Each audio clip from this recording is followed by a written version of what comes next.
Pereira. Estamos de vuelta con más de su programa Noticias Barquisimeto. Bienvenidos y bienvenidas en este jueves 11 de agosto. Aún no han pasado 24 horas desde el terrible terremoto que sacudió hasta ayer. Eran 9 departamentos de los 30 que tiene Colombia. Recordemos que los departamentos son como los estados acá en Venezuela. Es decir, si usted dice estado Carabobo y escucha el departamento de Antioquia, por ejemplo, es lo mismo, ¿no? Allá en Colombia es departamento, aquí son estados. De 30 departamentos, al menos 9 departamentos, es decir, casi un poco más del 30% de los departamentos en Colombia fueron sacudidos por este terremoto. Fumbisis lo calculó en 6.6, pero obviamente se habla de 7.4. Los mismos colombianos dijeron que bueno, que es el terremoto más devastador de los últimos 10 años, según el Servicio Geológico de Colombia. Y bueno, hasta anoche iban al menos 111 fallecidos, es decir, más de 100 fallecidos, también un montón de desaparecidos, edificios colapsados, universidades, clínicas. De verdad que están pasando por un amargo momento nuestros hermanos colombianos. Levanten las manos, diría Pastor López, que les cante un hermano. Obviamente nosotros, al igual que Pastor López, somos venezolanos, pero para muchos Colombia, bueno, es una segunda patria, más que es la patria que soñó nuestro libertador Simón Bolívar. Es por eso que hoy arrancamos nuestro programa Keiber con un balance. Claro, este balance es en horas de la tarde, pero igual las fotos y videos podemos pasarlas para que las personas puedan un poco, quizás no comprender la magnitud, porque por eso tuvimos lo del 24 de junio, el doblete sísmico. Si alguien sabe de esto son los guaireños, si algo sabemos de esto son los venezolanos en cuanto al sufrimiento, aunque obviamente en cultura de este tipo de a nivel sísmico, a nivel de rescate, todavía estamos en pañales. Hablo de la sociedad civil en general. Allí vemos parte de las gráficas tras este terremoto en Colombia. Lo decía, poco más de 100 fallecidos hasta el momento. Muy probablemente todo esto va a ir en aumento. Un terremoto de magnitud de 7.4 en nuestro Instagram. Yo lo decía en nuestro Instagram porque allí está Keiber. Por eso mencionaba el Instagram, porque está como por ciudades, ¿no? Para que veamos un poco algunas de las gráficas más impactantes que existen. Por ejemplo, la primera es el titular que tenemos en nuestro Instagram: terremoto, y ponen una imagen allí de Bogotá, Colombia, obviamente la capital, lo que llaman los colombianos la nevera. Dele al siguiente carrusel. También vemos daños en Medellín, como también le dicen Medallo. Allí vemos más gráficas, iglesias, también por supuesto edificios. También en Quibdó, Colombia, también vemos allí cómo sufrieron. También en Manizales, Colombia, ahí se cayó una cúpula de una de las iglesias más importantes de Manizales. También en Caldas, en el departamento de Caldas, también allí vemos derrumbes. La siguiente, Cali, que si no me equivoco es Valle del Cauca. Allí también Cali fue una de las ciudades que más daños, ¿no? Recibió.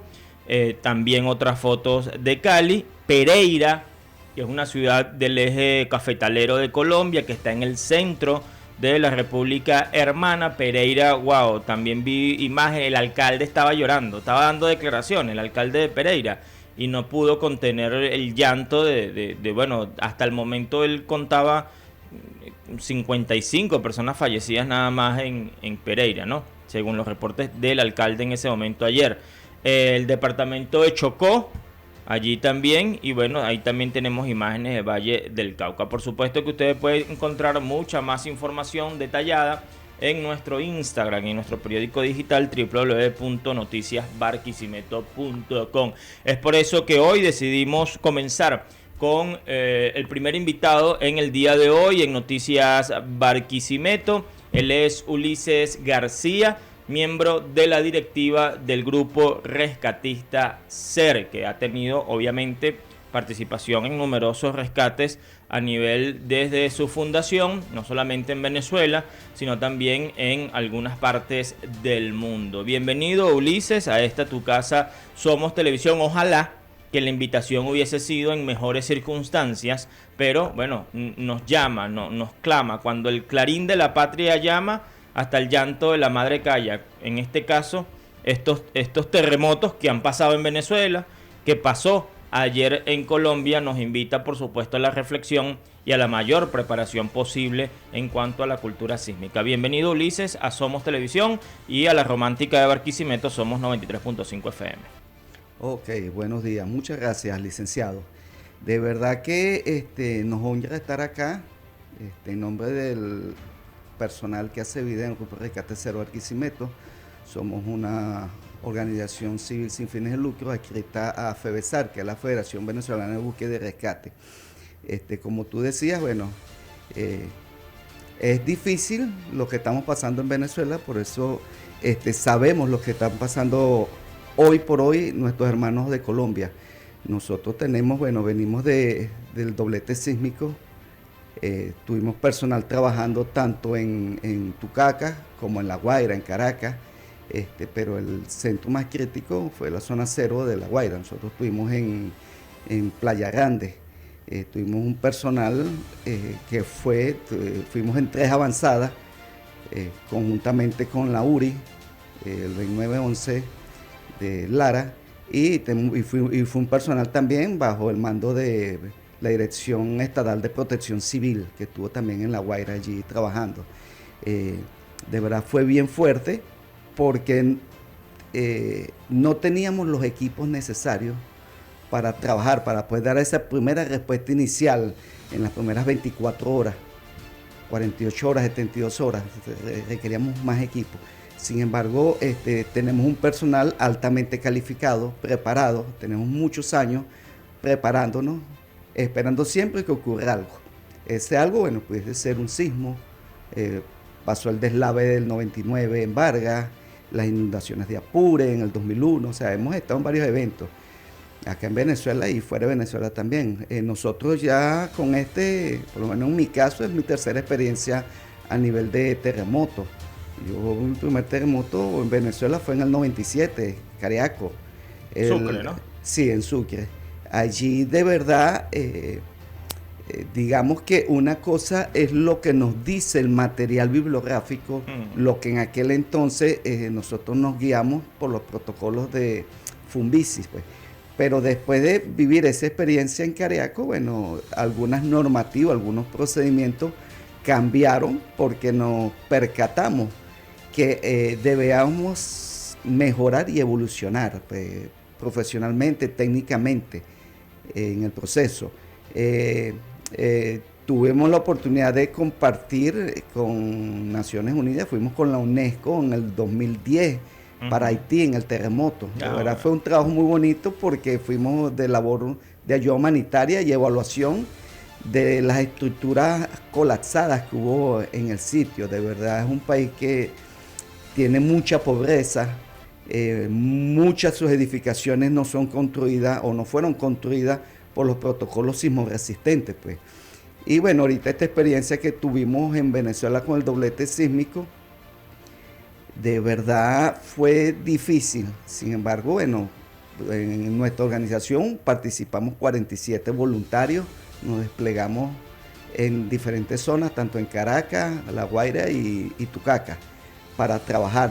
De verdad dimos lo mejor de nosotros, trabajamos mancomunadamente, de verdad se trabajó muy bien con los bomberos, con las instituciones internacionales que estuvieron allí, con Protección Civil Nacional y acá Protección Civil Lara, pues.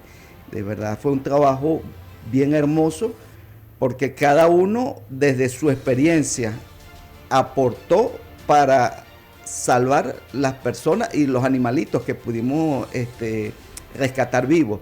En ese mismo proceso también, bueno, tuvimos que hacer la extracción, la recuperación de muchos cadáveres para poder llegar a las personas que estaban vivas, pues. De verdad que la experiencia es bien grande. ¿Pero para quién? ¿Para las víctimas o para el rescatista que va? Mira, para nosotros como Porque claro, que rescatistas... es una experiencia muy grande, pero yo no creo que un familiar que se le muera toda la familia, para él sea una experiencia grande, ¿no? No, bueno, la experiencia grande para nosotros como profesionales que nos hemos preparado, porque siempre hablamos a nivel de cualquier evento de gran magnitud. En Venezuela hablamos mucho de qué hacer antes, durante y después de un evento, que más o menos ese es el protocolo, pues, que manejamos en Venezuela. Sin embargo, en las nuevas actualizaciones de protocolos internacionales hablamos de lo que es la prevención, la acción y la respuesta a estos eventos.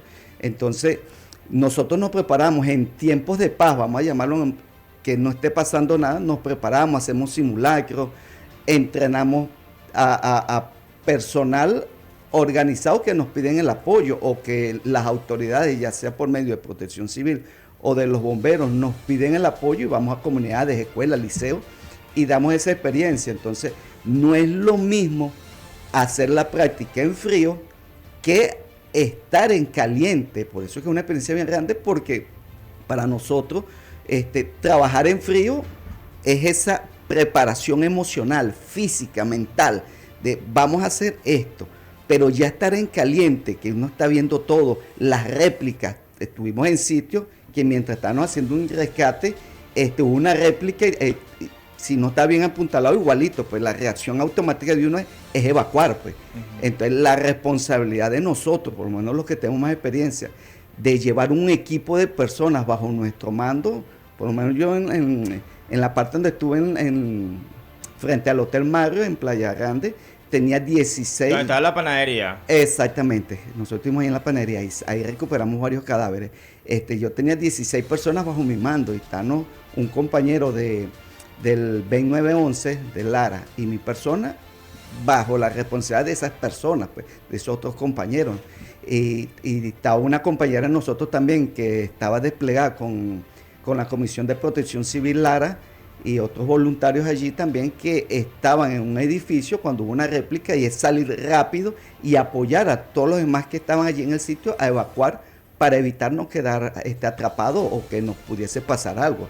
Mencionaste que tenemos el talento altamente calificado, pero con las manos es difícil levantar tantos escombros. Mencionabas de los equipos. ¿Cuáles son los equipos mínimos necesarios que, por ejemplo, nosotros deberíamos tener en este momento?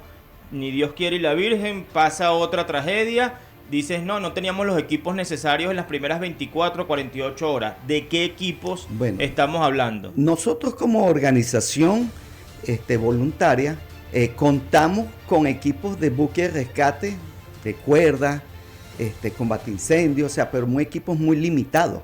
O sea, nuestro personal, vamos a hablar de las 45 personas que estuvimos allí, no todos cargaban o teníamos un equipo de arnés, de rescate, por lo menos el de 5 puntas que hablamos, que es para hacer extracciones cómodas, o sea, que es el completo. No todo el personal lo tiene, los moquetones, descensores, equipos break livianos, que es lo que necesitamos a nivel de estructuras colapsadas, rotomartillo, mandarrias, cinceles, taladro, tronzadora, esmeriles, o sea, equipos necesarios para empezar a hacer los primeros rescates, los más fáciles, porque lo otro ya es pesado, cuando hay que son maquinarias para levantar los escombros muy pesados para poder seguir llegando a los sitios. ¿Cómo viste los equipos internacionales? ¿Sentiste, ojo, en el buen sentido de la palabra, sentiste envidia al verle los equipos tecnológicos? Mira, sí, indudablemente. Por lo menos para muchos de nosotros que ya hemos participado en actividades internacionales fuera de Venezuela, que hemos visto cómo trabajan otras instituciones, otros países, por lo menos para mí, esta avanzada que tuvimos en La Guaira, aprendí mucho, porque la mayoría, o sea, todas las instituciones internacionales tenían equipos de punta que por lo menos habían unos que yo no conocía, nunca los había visto. Nosotros trabajamos mucho con el equipo de los vietnamitas. Entre nuestro personal teníamos 2 personas que son traductores, que manejan varios idiomas, y los vietnamitas prácticamente querían trabajar con nosotros allí porque nos apoyaban, ellos cargaban un traductor, pero cuando entramos a la zona caliente, el traductor no entraba, él quedaba arriba, pues. Claro. Entonces entramos nosotros con los vietnamitas y dos compañeros de nosotros hacían la traducción, pues, del trabajo. ¿En qué idioma pues se comunicaban? Inglés. En inglés. En inglés, sí. Y la importancia, ¿no? Y la importancia, del inglés. Sí. Ahora más que nunca, yo digo que un rescatista hace el curso de primer auxilio, rescate, etcétera, ¿no? Todos los cursos que imagino que son demasiados, las certificaciones que tienen que hacer, pero uno fundamental es por lo menos el English. Sí. Por lo menos el inglés técnico en que se usa en temas de rescate. Claro. Allí uno maneja mucho el idioma inglés técnico. Sin embargo... ¿Tú más o menos lo machucas? ¿Algunas palabras? Yo lo entiendo y lo leo, pero para hablarlo me cuesta mucho. ¿Cómo se dice pico y pala, por ejemplo? No sé, cualquier cosa ahí de comunicación. Y fíjate que por eso voy con el siguiente tema en la comunicación. Por ejemplo, aquí, Keiber, hola.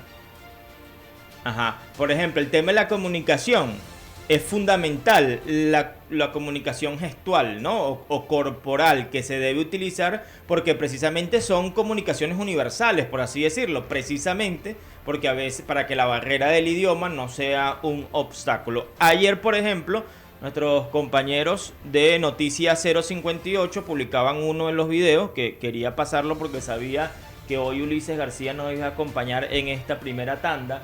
Este rescatista habla de que hubo cierto descontrol o hay cierto descontrol en las labores de rescate en las primeras horas, y él más o menos explica qué fue lo que pasó y luego evalúa tú el video para que luego, bueno, podamos hacer algunas recomendaciones de qué es lo que se debe hacer y qué no se debe hacer, sobre todo en estas primeras horas de rescate. Adelante, Keiber. Pues sí, lo que reportan es una tristeza, una mañana movida, lamentable. Me encuentro aquí en el barrio Limonar, aquí en Cali. Estoy a mis espaldas lo que fuese la Torre Limonar, 5 pisos que colapsaron. Hemos estado haciendo reportería todo el día, estamos muy agotados. Hay mucho caos en la ciudad, hay mucha muy mala información, hay peleas. La gente no entiende qué es esto del puño arriba. Venimos justo ahorita de hacer labor social en la 42 y otra calle de Cali, donde pues tristemente está rebasado el ánimo. La gente quiere ayudar, de hecho ahí están las imágenes. La gente quiere ayudar, pero está rebasado porque no hay una voz de mando y porque esta es una de las zonas que encontramos donde hay más sensibilidad. ¿Cómo estás? Pues sí, lo que reportan es una tristeza, una mañana movida. Ahí veíamos este reporte en específico desde la ciudad de Cali, donde esta persona, bueno, hace un pequeño resumen de que mucha gente quiere ayudar, pero a veces decía una canción de Ricardo Arjona, no es el que te ayuda, sino el que no te echa broma, ¿no? ¿Cómo hacer para controlar? Ahí decía esta persona, no hay voz de mando. Obviamente estas situaciones a veces rebasan, mejor dicho, la respuesta por parte de grupos de rescate, inclusive del propio gobierno, sea del país que sea. ¿Cuáles son esas voces de mando y cuáles son esas primeras estrategias que se deben utilizar en las primeras horas de rescate?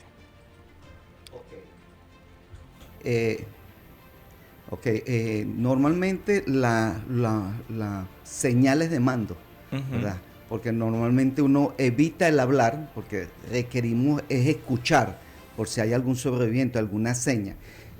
A nivel internacional, a nivel de los protocolos INSARAC y algunos protocolos internacionales, o menos la NFPA 2500, que es el último protocolo actualizado de respuesta ante todos los tipos de emergencias y desastres, las actuaciones de los grupos de rescate bomberiles. La más conocida que se ha difundido por los últimos sismos que hemos tenido es el puño arriba. Pues. ¿Qué significa el puño? Hacer silencio, stop, pararse, que todo el mundo se mantenga, no hagan ruido, el mínimo ruido posible, ¿verdad?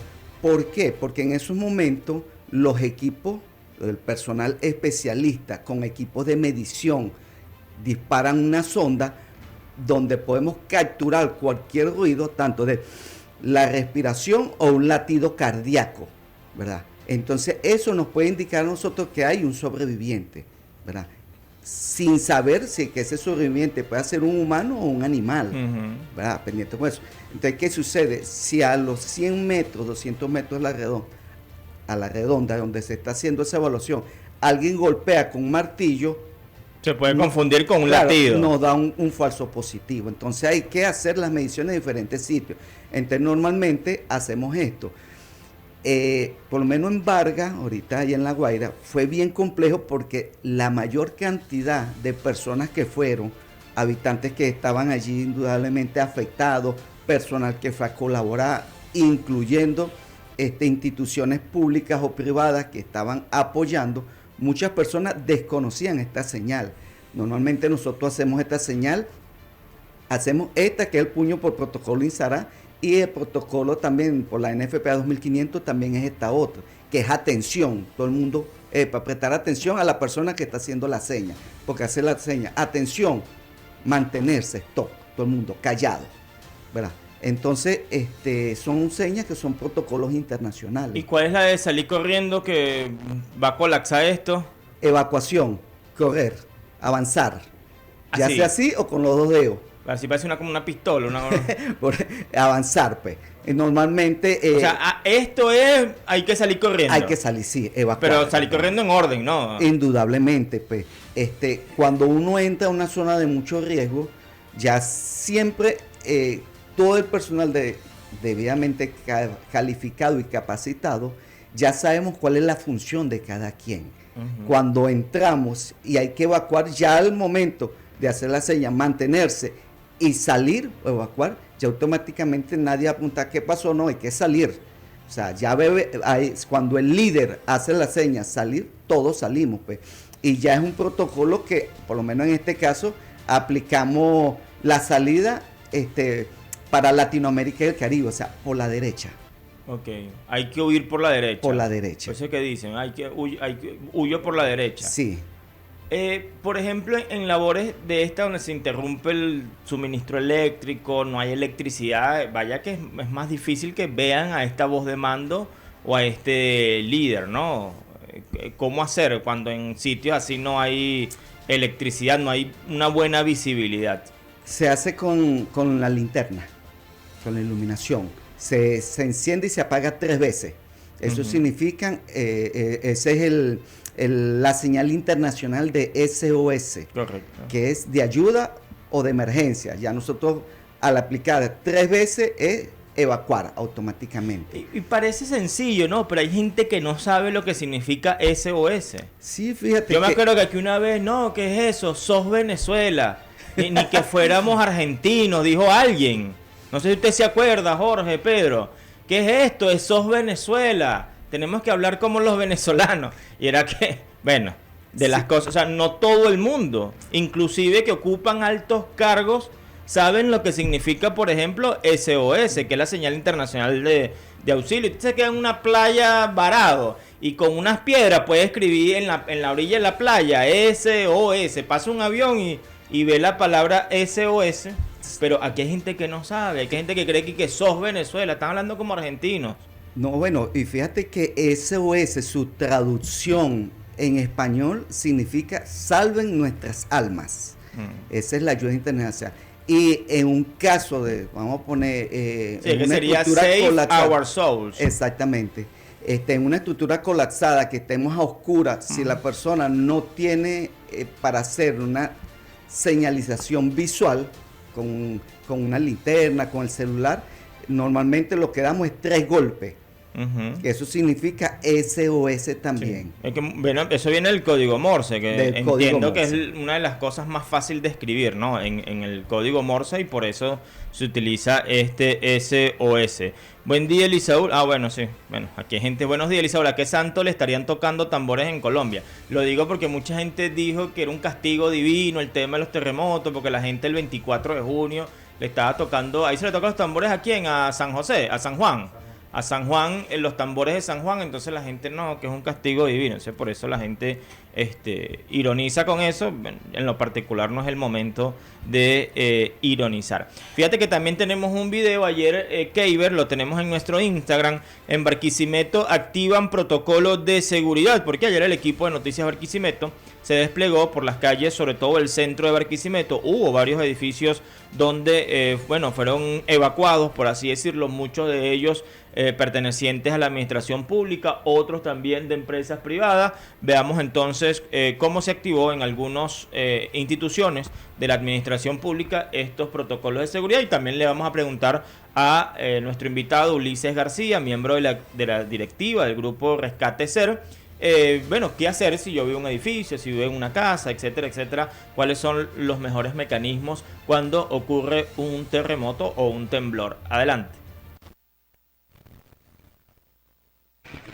El equipo de Noticias Barquisimeto se encuentra realizando un recorrido por los diferentes puntos del centro de la ciudad de Barquisimeto. Esto en relación al sismo que se sintió aproximadamente a las 8:34 de la mañana, con epicentro en el departamento de Chocó del vecino país Colombia. En estos momentos, y que también se pudo sentir en diferentes ciudades, Barquisimeto fue una de las ciudades donde se sintió con bastante fuerza. Podemos ver cómo acá en la Plaza Bolívar los edificios que están alrededor fueron desalojados, esto por el cumplimiento de los protocolos de seguridad. El equipo de Noticias Barquisimeto también pudo conversar extraoficialmente con los funcionarios de los bomberos del cuerpo del municipio Iribarren, quienes se encontraban en las adyacencias del Palacio Municipal. Nos comentaron que se realizaron los protocolos inmediatamente luego del sismo. Todos los trabajadores de las diferentes torres bajaron, y en estos momentos comisiones del Cuerpo de Bomberos, funcionarios de la Policía Municipal de Iribarren están acordonando la zona, y según los protocolos de seguridad se reintegran nuevamente a sus labores aproximadamente 2 horas después de este movimiento sísmico. También es importante señalar que acá en lo que es la torre municipal de Iribarren no estarán atendiendo al público el día de hoy. Quien reportó, Oriana Lorenzo, en la cámara de Iván Anzola para Noticias Barquisimeto. No, allí veíamos entonces cómo de edificios, por ejemplo la alcaldía de Iribarren, pero también supimos de la Torre David, también del edificio nacional, del Palacio de la Gobernación del Estado Lara, allí en la carrera 19 con calle 23. Aquí en la Torre Inter también bajaron, en la Torre Bell también bajaron algunos. ¿Cómo hacer o cómo diseñar un correcto sistema de evacuación? Yo veía que el Topo de México decía que si usted vive en los pisos de arriba, ¿para qué va a bajar? Lo que tiene es que subir a la azotea, ponerse en posición de estrella de mar, mirando hacia abajo en la azotea. Que bueno, que si se cae el edificio de 20 pisos, usted va a salir golpeado, pero va a quedar vivo. Palabras del Topo Mayor de México, que si está en los pisos inferiores, ahí sí busque bajar. Y si está en los pisos del medio, busque el espacio vital o el llamado triángulo de la vida. Y si estoy aquí en el estudio de Noticias Barquisimeto. Mira, cuando estamos aquí en el estudio deberíamos aplicar la posición fetal. Okay. Acostarnos en el piso en la posición fetal.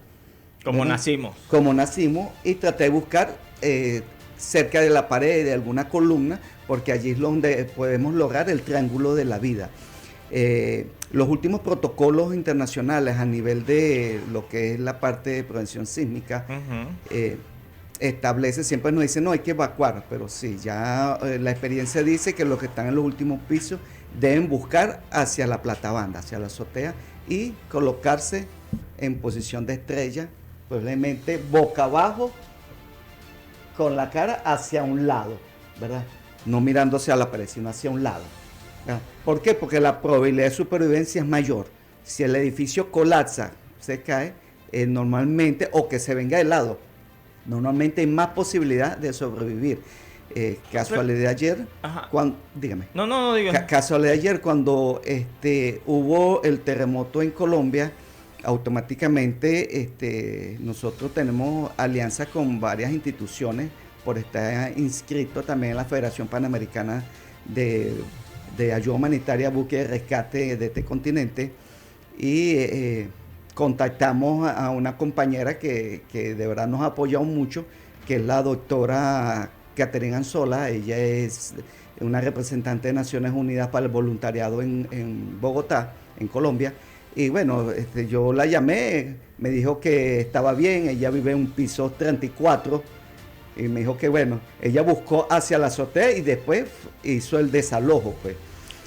Pero eso te iba a decir, ¿qué pasa si esos segundos o esos minutos me hacen falta para abandonar el edificio después? Porque no todos los edificios se caen al momento.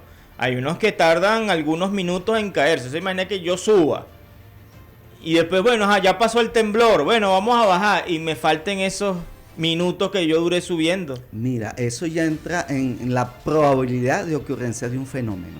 Nosotros hablamos, los que estamos preparados en esta área, que siempre decimos el 50 y 50. 50% de probabilidad de salvarse y el 50% de no salvarse. Es bien difícil. Lo importante es que los edificios, toda esta estructura, contemplen las normas sismo resistentes cuando hacen la construcción del edificio. Claro. Normalmente cuando el edificio no se cae en el primer movimiento sísmico, es muy probable que la réplica es quien tumbe el edificio. Uh-huh. Por eso es que nosotros recomendamos que cuando la persona hace la evacuación, no, quede vivo. Muchas personas dicen, no pasó nada, esperan unos minutos. Bueno, voy a buscar la cartera. Sí, la caleta. Voy a buscar X. Viene la réplica y se puede caer el edificio, sí, la estructura, y bueno, y la persona muere. Eso es lo más difícil. Se salvó en el primer movimiento, pero muere en la réplica. Que eso nos pasó acá en Venezuela en el 97, cuando el terremoto de Cariaco, con la profesora Madeleine Guzmán, que ella hubo el sismo, ella sale corriendo con todos los niños de esa escuela. Después que está en una zona segura, ella mira y un niño se queda arriba. Y ella se devuelve para buscar al niño, viene la réplica, se cae el edificio, se cae la estructura escolar y ella muere. Y de allí nace el aula sísmica de Madeleine Guzmán, en nombre de ella, por el trabajo que hizo, pues. Hay muchas juntas de condominios en edificios que cierran el acceso a la azotea. Sí, y no es tanto que cierren el acceso a la azotea, sino a las vías de escape de muchas edificaciones, centros comerciales, edificios. Muchas veces lo hacen por la prevención, por la seguridad, pues. Pero nosotros debemos crear una cultura preventiva a nivel nacional, donde las personas entienden la necesidad de que esas vías de escape no estén cerradas. Sí. Vamos a un breve corte y volvemos. Para tener un corte, ya tenemos han pasado media hora, más de media hora, hablando acá sobre estos temas. Hay muchas otras cosas que uno quisiera preguntar. Vamos a una breve pausa. Esto es Noticias Barquisimeto. Quédense en sintonía. Ya regresamos con mucho más.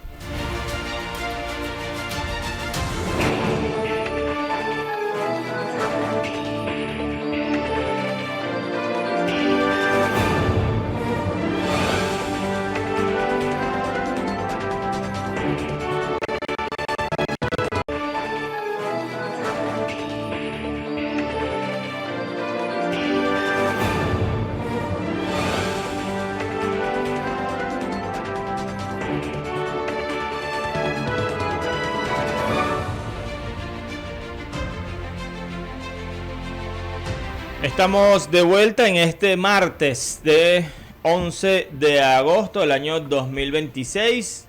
Ya nos vamos acercando a las 24 horas desde que ocurrió este sismo. 8:34 hora de Venezuela, 7:34 hora de Colombia, ¿no?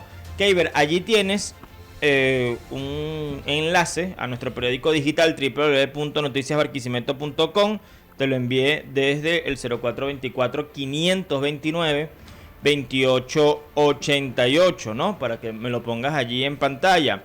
Mientras tanto, leemos parte de los mensajes que nos han llegado. Nos dicen: buenos días, excelente la participación del rescatista de Ulises García. En mi época de estudiante, dice esta persona, había un club de primeros auxilios y rescate. Se debería en los liceos enseñar a los jóvenes y prepararnos para este tipo de eventos. Y además también nos dice por acá, licenciado Luis Saúl, bendiciones, buen día, buen programa.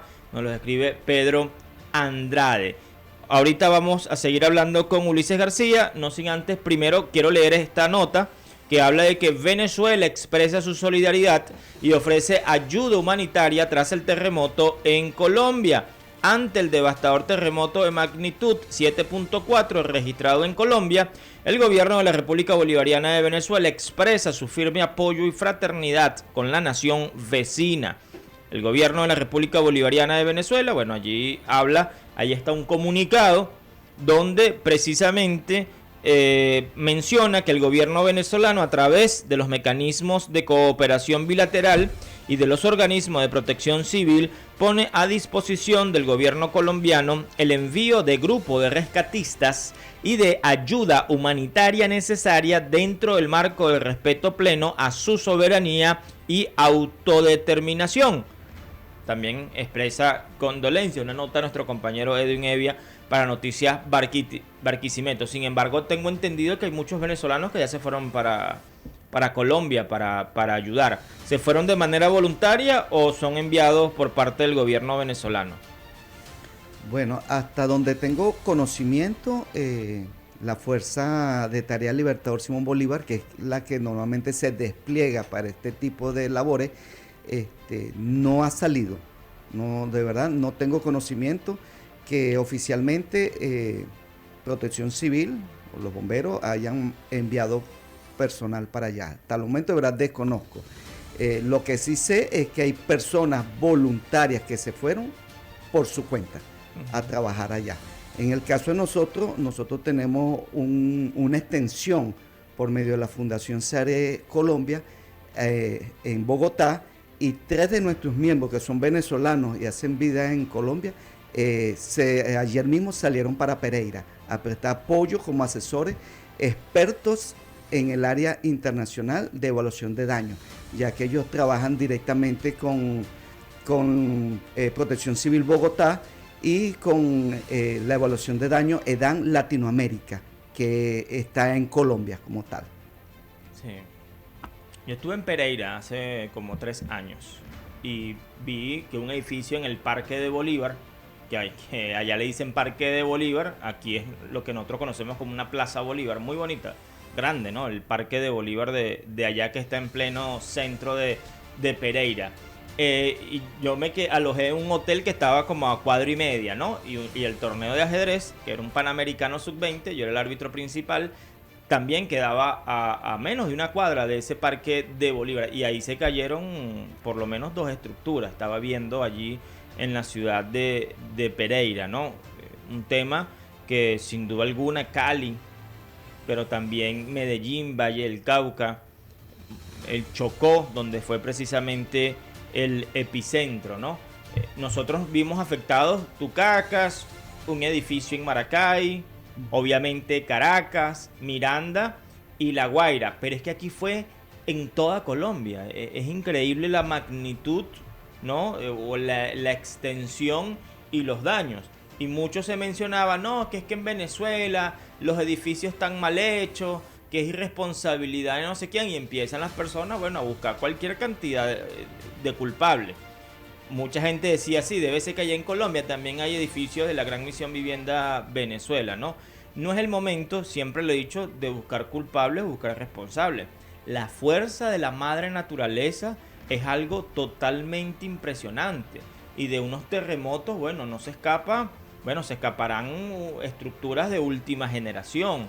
Pero usualmente en nuestros países latinoamericanos, vaya, que nos falta muchísima cultura, no solamente de la parte civil, sino también de la parte de ingeniería, de arquitectura, de diseñar a veces los costos. A veces imagínense cuánto no valdrá hacer un edificio con todas las últimas tecnologías en materia de sismoresistencia y que lamentablemente los resultados terminan siendo esto.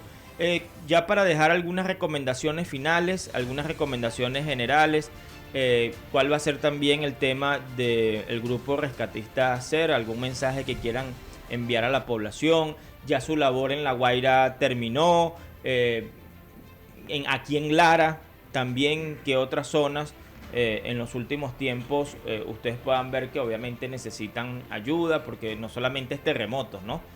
La participación de un grupo de rescatistas, bueno, de diferentes situaciones que se puedan presentar de desastres naturales. Nosotros acá, el grupo de rescate SER Barquisimeto, siempre estamos presto a servir cualquier persona, cualquier organización, institución debidamente organizada que nos pida el apoyo. Con mucho gusto se lo vamos a brindar. Nosotros ahorita para este mes que viene vamos a aperturar el nuevo curso de operador táctico de rescate, que normalmente lo hacemos todos los años. El que se quiera acercar a nuestra institución, nosotros estamos frente al seminario Divina Pastora, 1,5 kilómetros vía Almanzano. Ahí está la sede del grupo de rescate SER Barquisimeto, también dice Banda Ciudadana, somos la misma gente. O sea, el grupo de rescate SER nace de la Banda Ciudadana. Estamos a la orden por allá. Cualquier cosa, bueno, mi número telefónico es 0414-955-4938. Me pueden enviar cualquier mensaje, con mucho gusto le podemos atender allí. Nosotros acá en el estado Lara siempre salimos cuando Protección Civil nos pide el apoyo. Salimos mucho hacia la zona, hacia Siquisiqui, la zona norte de Barquisimeto, las inundaciones, cada vez que llueve, bueno, muchas personas afectadas. La comunidad siempre te dice, no, es que no tengo una casa, no tengo un terreno, y construye en sitios muy vulnerables. Muchas veces nuestros compañeros de los bomberos, por medio de mi general Montero, mi general Flores, van o envían su personal, igual que el licenciado Luis Mujica, el director de Protección Civil Lara, envían el personal a estas zonas de mucho riesgo. Muchas veces vamos, hacemos la evaluación, damos las recomendaciones, no construyan allí, y bueno, la comunidad siempre piensa, no, es que no tengo, y construyen allí. Vienen las lluvias, se inundan, se les cae, se salen en los ríos de los cauces. Estadísticamente está comprobado que cada 50 años normalmente el ciclo de los eventos adversos se repiten.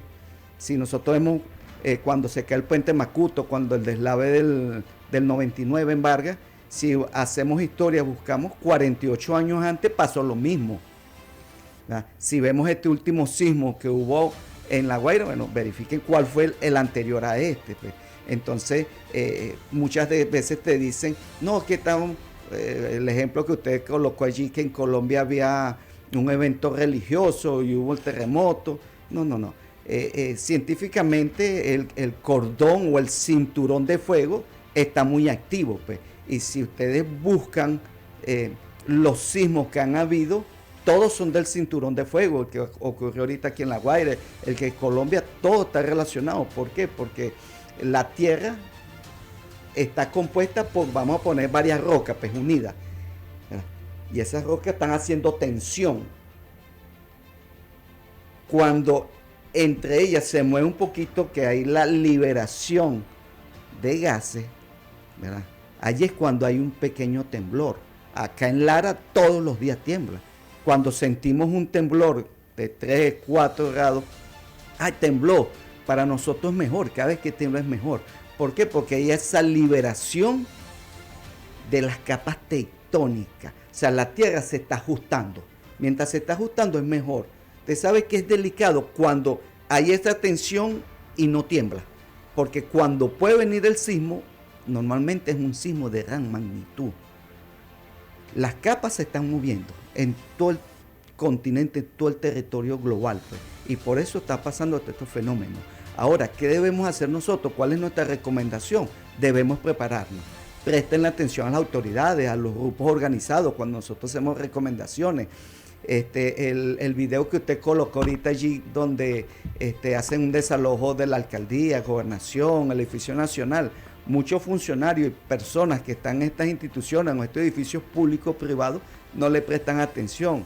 Cuando se hace un simulacro, no le prestan, un simulacro, ¿para qué? Está temblando. No va a pasar nada. Lo primero que buscamos es la cartera, las cosas, la computadora. No, lo primero es la vida. Entonces presten la atención cuando nosotros vamos a las instituciones, vamos a las escuelas, los liceos y los vamos a preparar. Hay que prestarle seriedad. ¿Por qué? Porque cuando ocurre el evento, bueno, ahí están las consecuencias. Muchas personas mueren por desconocimiento. Otras personas porque dicen, ¿para qué? Aquí no va a poder ocurrir nada. Bueno, aquí tuvimos el sismo. Gracias a Dios, en el estado Lara, que somos una área, o sea, un estado altamente sísmico, pues tenemos la falla de Boconó. Gracias a Dios no nos pasó nada. Somos bendecidos. Nosotros estuvimos en La Guaira y de verdad, cuando me nombraste la panadería frente al Hotel Mario, allí nosotros hicimos la extracción de un señor que de verdad es bien difícil para explicártelo. El señor estaba allí con toda su familia en una camioneta, él era el dueño de uno de los locales que estaban ahí donde está la panadería, él se devuelve a buscar algo y estaba toda la familia en la camioneta. Cuando hubo el sismo, la camioneta quedó aplastada, todos mueren. Él fue el único sobreviviente, quedó atrapado y nosotros y aquí en Barquisimeto decimos chivo que se devuelve se esnuca. Sí. Y en esta oportunidad más bien fue lo que hizo que... Sí, y fíjense que este señor, él se devuelve a buscar unos documentos, de verdad no recuerdo qué fue lo que nos dijo. Él se devuelve y la familia se monta en la camioneta todo, pero la mamá, el papá, la esposa, los dos hijos, y vienen saliendo de la camioneta justo cuando hay el sismo que se cae. Esa es la camioneta y quedó aplastada y queda la parte de adelante de la camioneta se veía, pues. Correcto. Y él queda atrapado. Nosotros hicimos la recuperación, o sea, la extracción, el rescate del señor. Y él después, mi familia. Empezamos a buscar y recuperamos parte de los cadáveres, porque hubo uno que no pudimos recuperar. Y ese señor nos decía, o sea, se puso a llorar, se puso como loco, pues. Yo decía, se murió toda la familia, no me quedó más nada, cayó el negocio, me cayó el edificio donde él vivía, él no lo señalaba. Y él se arrodillaba en el suelo y decía, Dios mío, ¿por qué me dejaste vivo? Y él intentó correr hacia el Hotel Mario para subirse y suicidarse. Nosotros lo agarramos, bueno, se lo entregamos a una delegación que estaba allí de los bomberos de Caracas con Cruz Roja y se lo llevaron, pues. De verdad desconozco qué pasaría con el señor, pero de verdad son situaciones bien difíciles que se viven allí. Nosotros los que fuimos a apoyar, no crean que es fácil para nosotros ver todo eso. Ver personas, hubo una niña que duramos más de 8 horas para rescatarla y nosotros trabajamos mucho con protocolos internacionales, 8 horas de trabajo, descansaba un grupo, entraba el otro grupo por las 24 horas trabajando allí, pues logramos sacar a la niña viva, se hidrató, o sea, aplicamos todos los procedimientos prehospitalarios para salvarla, se la llevan, después el día siguiente nos enteramos que ella muere en el hospital, la clínica, de verdad te reconozco dónde la llevaron, pues. Sé que murió, pues. Para nosotros es como una frustración también, pues la alegría de salvarle, de repente a que murió. Lo importante por lo menos es nosotros decir, bueno, la satisfacción que dimos todo por el todo para salvar vidas, tanto de personas como de los animalitos que rescatamos, pues la recuperación de cadáveres. Hay muchas personas, mire señor, métese aquí, que quedó mi familia, ayúdenos.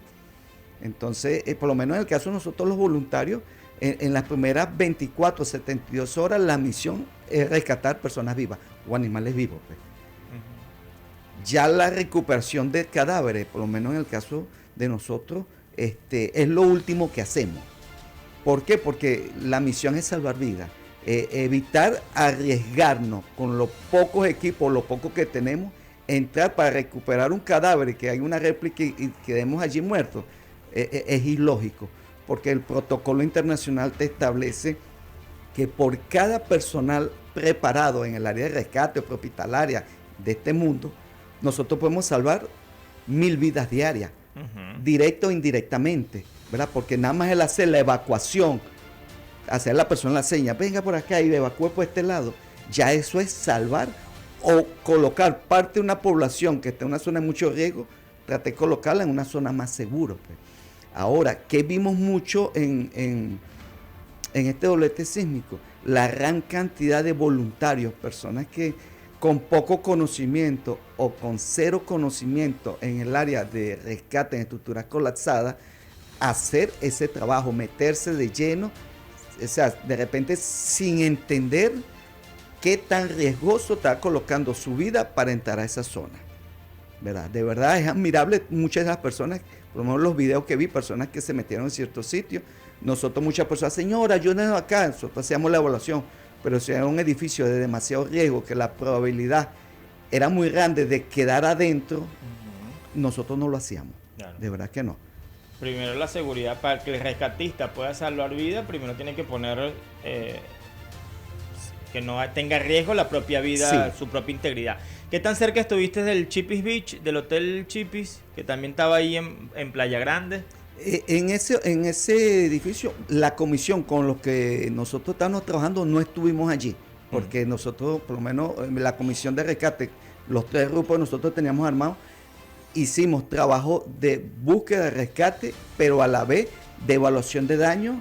Según los protocolos internacionales, se evaluaron y tomamos toda la información necesaria para saber dónde estamos trabajando. Así es. Bueno, Ulises, palabras finales, ¿no? Recomendaciones. Y por supuesto también por allí llegaba el mensaje de que en los liceos, de que en las escuelas, yo creo que eso debería, claro, desde el Ministerio de Educación dirán, no, eso está incluido. Pero creo que se pudieran hacer esfuerzos mucho más grandes para que de una manera u otra, en alguno en 5º año, en 4º año, en 1er año o en 6º grado, en alguna parte de la malla curricular, bueno, también haya preparación, ¿no? En cuanto a nuestras escuelas y liceos, y por qué no en nuestras universidades, en materia de rescates, primeros auxilios, etcétera. Sí, mira, de verdad es muy importante que todos los centros educativos, desde el nivel inicial hasta el universitario, tomen conciencia y se preparen. Todo el personal, desde el administrativo, docente, obrero, indudablemente los alumnos y las personas que de una u otra forma visitan las instituciones, ya sean outsourcing, o sea, que prestan algún servicio dentro de instituciones escolares. Yo sé que por medio de los bomberos, los permisos bomberiles, le dicen a todas estas instituciones que deben tener una brigada de emergencia o de respuesta.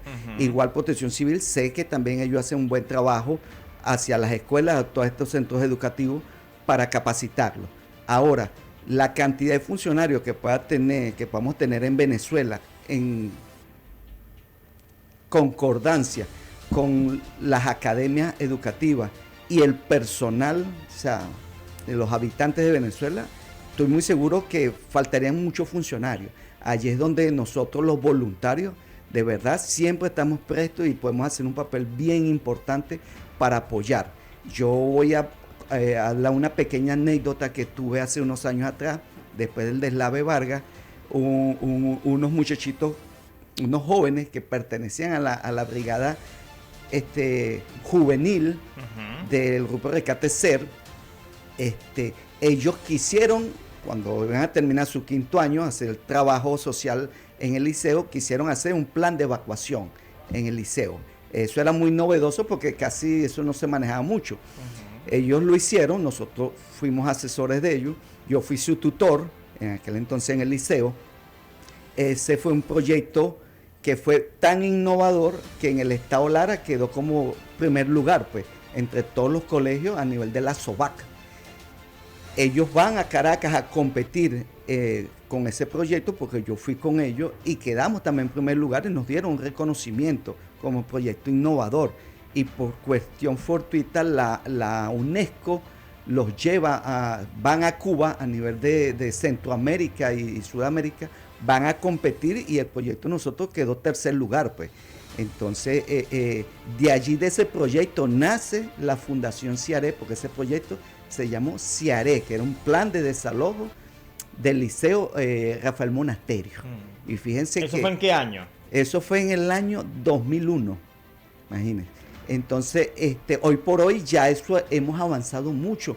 Ya la malla curricular a nivel de educación ya incluye la parte de gestión de riesgo. Sin embargo, falta mucha preparación, mucha conciencia que se tome en cuenta y que de verdad los directivos y las instituciones públicas también le pongan más seriedad para que nos preparemos todos. Fíjense que con Colombia lo que sucedió, yo tengo 4 años trabajando con la red de evaluadores de daños de Latinoamérica, que es de Colombia, y con la Universidad Internacional de Conocimiento y Saberes de México, que nos apoya, y allí hemos logrado mejorar muchos protocolos de respuesta ante emergencias a nivel de sismo, y veo que en Colombia, con todo lo que ha sucedido, de verdad ellos están muy bien preparados. Tristemente ellos están más avanzados que nosotros. Y no solamente en eso, ya Colombia en deporte, en muchas áreas nos superó. Cuando Venezuela éramos el papá de Colombia, bueno, ahora resulta que terminamos siendo los hijos de Colombia en muchísimos aspectos, hablando en términos deportivos. ¿Qué tal se porta Iván Anzola? Ya está nuestro próximo invitado ahí en el círculo de espera. ¿Qué tal se porta Iván Anzola como rescatista? Mira, aquí el licenciado Israel le dijo, tienes permiso de 2 semanas para ir a apoyar a La Guaira. Es un joven muy aplicado. ¿Qué edad tienes tú? Joven, para ti. No, somos jóvenes. Para ti es que es joven, Maciel. Somos jóvenes. Para mí es...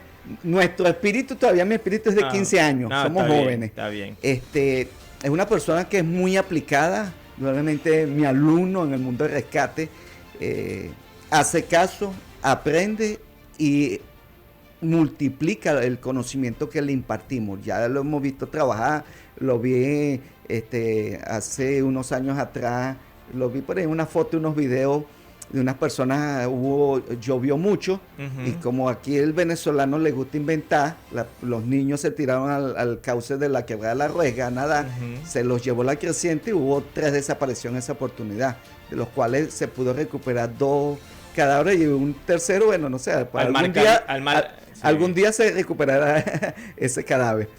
Terminan en el Mar Caribe, ¿no? Entiendo que los de la Ruesga pueden llegar al Mar Caribe.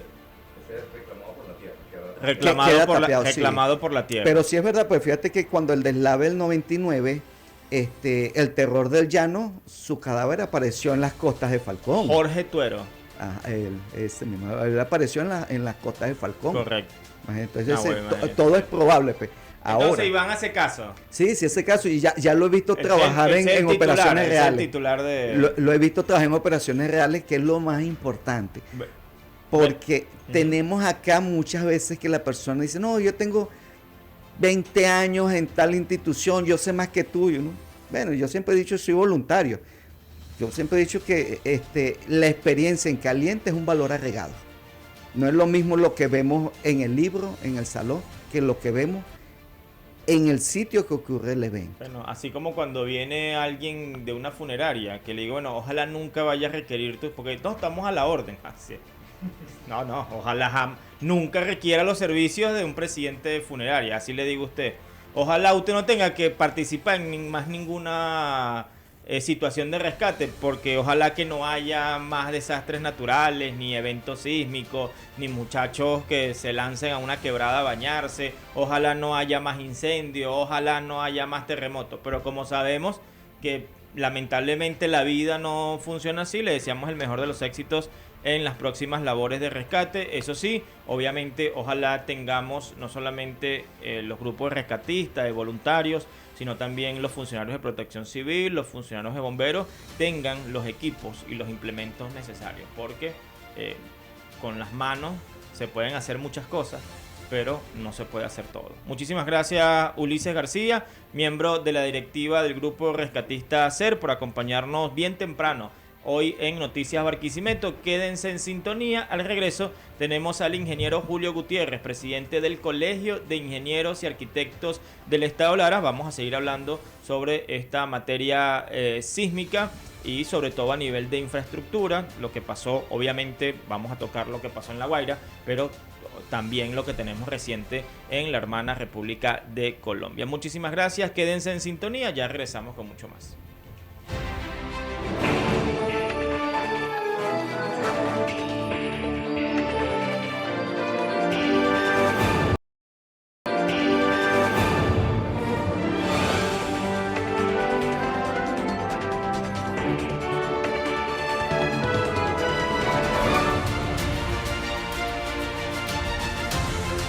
Estamos de vuelta con más de su programa Noticias Barquisimeto a través de las pantallas de Somos Televisión, de manera simultánea por la romántica de Barquisimeto. Somos 93.5 FM. En este martes 11 de agosto estuvimos con Ulises García, miembro de la directiva del Grupo Rescatista SER, hablando un poco acerca de esas primeras horas en materia de rescate, reflexiones generales, temas de evacuación. Pero ahora tenemos la segunda tanda de entrevistas. Estamos con el ingeniero Julio Gutiérrez. Él es el presidente del Colegio de Ingenieros y Arquitectos del Estado Lara, que además es el organismo el técnico, ¿no? De los que han estudiado en materia de estructuras, para explicarnos un poco acerca de todo este tema que hemos escuchado recientemente, que para ellos es, coser y cantar, pero para la sociedad civil esto de estructuras sismoresistentes, ¿no? Que debieran tener obviamente todas las infraestructuras, no solamente de Venezuela, sino que de Latinoamérica y del mundo, ¿no? Bienvenido, ingeniero, nuevamente, a pesar de que estamos en agosto, le damos la bienvenida a Julio. Muchas gracias, Elisaúl, siempre con los memes, ¿no? Ya se fue Julio, ¿qué nos dejó Julio? Sí, año no hubo casi memes de Julio Iglesias por todo el tema de que fue muy cercano al 24 de julio. Y bueno, que también un saludo a todos los televidentes y todos los colombianos que hacen vida aquí en el país y muy especialmente acá en el estado Lara. Este saludo fraterno y de solidaridad con este evento que recientemente pues están viviendo sobre todo los departamentos que son de la costa del Pacífico. ¿Qué pudiéramos hablar en estas primeras de cambio? Sé que todavía no hay una información robusta en cuanto a lo que pasó en Colombia, pero tú como especialista, como experto, ¿qué nos pudieras decir de qué fue lo que pasó en Colombia? Bueno, en Colombia hubo un sismo de magnitud 7.4 con lo de ellos se llaman sismos de interacción de 3 placas, porque Colombia el país está ubicado en la zona que llamamos el Círculo de Fuego. ¿Por qué? Porque si bien es cierto, Venezuela tiene la interacción de las placas del Caribe con la sudamericana, Colombia está con esta interacción de estas 2 placas, pero se le une una tercera placa que es la placa Nazca. Pero la placa Nazca empuja de manera de subducción, es decir, un empuje y se va hundiendo a un promedio de 5 a 6 centímetros anuales. Wow. Entonces, toda esa carga de energías, cuando están estas 2 placas aquí, la del Caribe y la sudamericana, y la Nazca que viene desde abajo y está empujando a la placa sudamericana, viene entonces ese movimiento de 5 centímetros a 6 centímetros anuales y viene una presión hasta que el material no resiste más y rompe. Ahora, eso es a profundidad.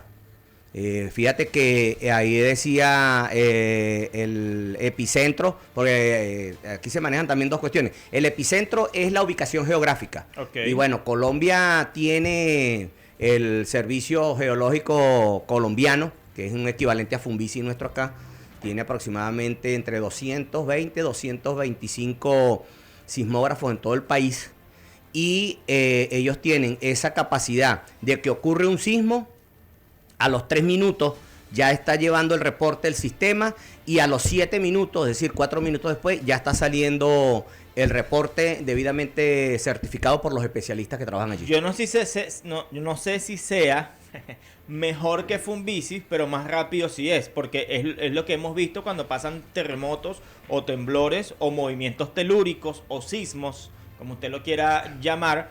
En Venezuela siempre aparece primero el reporte del sistema geológico colombiano. No sé si será mejor, porque eso lo sabrás tú, que puedes decir, no, si es mejor, pero no sé si es mejor, pero más rápido sí es.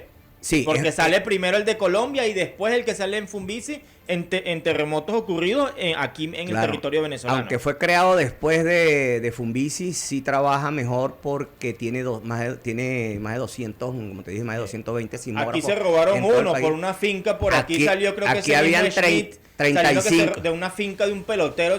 épale, venimos a ver, nos robaron la cuestión, Sí. ni se habían dado cuenta que se lo habían robado. Aquí Guau. habían 35 y se sustrajeron 30. Solamente contábamos con 5. Entonces, No, bueno, ya claro. me dieron ganas de llorar. Sí, Naguará. y Yo bueno, te traigo aquí eso- para que vengas a informar a la gente. Bueno, Y esa lo información. lo que me hiciste fue de ganas de tristeza. Desgraciadamente esa es información y bueno, nosotros tenemos que valernos de esto pues para seguir trabajando y ver de verdad que con preocupación que la sismicidad, como tú bien lo decías, en el mundo ya es una amenaza. O sea, nosotros tenemos dos variables fundamentales para el riesgo sísmico. Ok. Una que es la amenaza y la otra es la vulnerabilidad. La amenaza depende de la ubicación geográfica y no podemos con ella. Así como Colombia está en la interacción de estas 3 placas, Venezuela está en la interacción de las 2 placas, del Caribe y la suramericana. Y nosotros tenemos que estar en esa franja que viene desde los Andes hasta pasando por el centro y hasta el Golfo de Cariaco, hasta el oriente del país. Ahí está el 70% de las capitales de los estados, o sea, y es donde está la población más densa. Empezamos San Antonio, o sea, San Cristóbal, ¿verdad? Mérida, ciudad, Trujillo, ciudad. Venimos acá a Barquisimeto, San Felipe, Valencia, Maracay, Los Teques, la Gran Caracas y Vargas, por La Guaira, capital Vargas. O sea, ahí están. Y después vamos por el Caribe y llegamos entonces al oriente, Sucre, del estado de Sucre. Ahí está. Toda más del 70% norte, de la ¿no? densidad. Exactamente. Entonces, eso es una franja de ahí, de esa interacción. Tiene un ancho de 100 kilómetros, lo que nosotros llamamos la franja de seguridad. Y nosotros, esa amenaza, tenemos que aprender a vivir con ella. ¿Cómo aprendemos nosotros a vivir con ella? Pues teniendo un Funvici, una fundación bastante fortalecida, que tienen que tener que los tuvo en su momento todos los equipos y el personal de primera para estar evaluando. Fíjate que Colombia aproximadamente tienen eso porque tienen una frecuencia de 2.600 sismos mensuales. No, bueno. Unos se sienten, otros más livianos, pero tiene esa cantidad de sismos que se... Y bueno, nosotros tenemos que aprender a vivir con ella. ¿Cómo?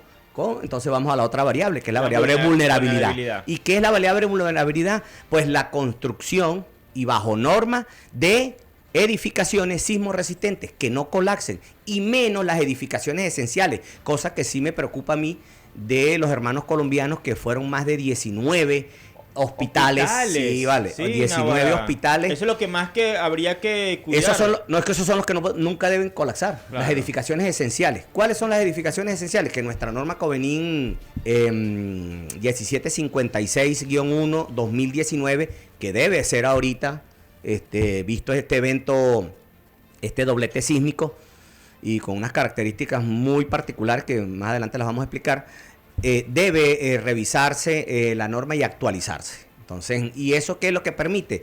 Construir edificaciones sismo resistentes que no colapsen, y las edificaciones esenciales, que son los hospitales, toda la red hospitalaria, e inclusive las clínicas, también tienen que ser diseñadas. Y aquí nosotros tenemos que hacer una crítica muchas veces cuando son viviendas que es para uso familiar, entonces vienen y les cambian el uso y las ponen entonces clínicas.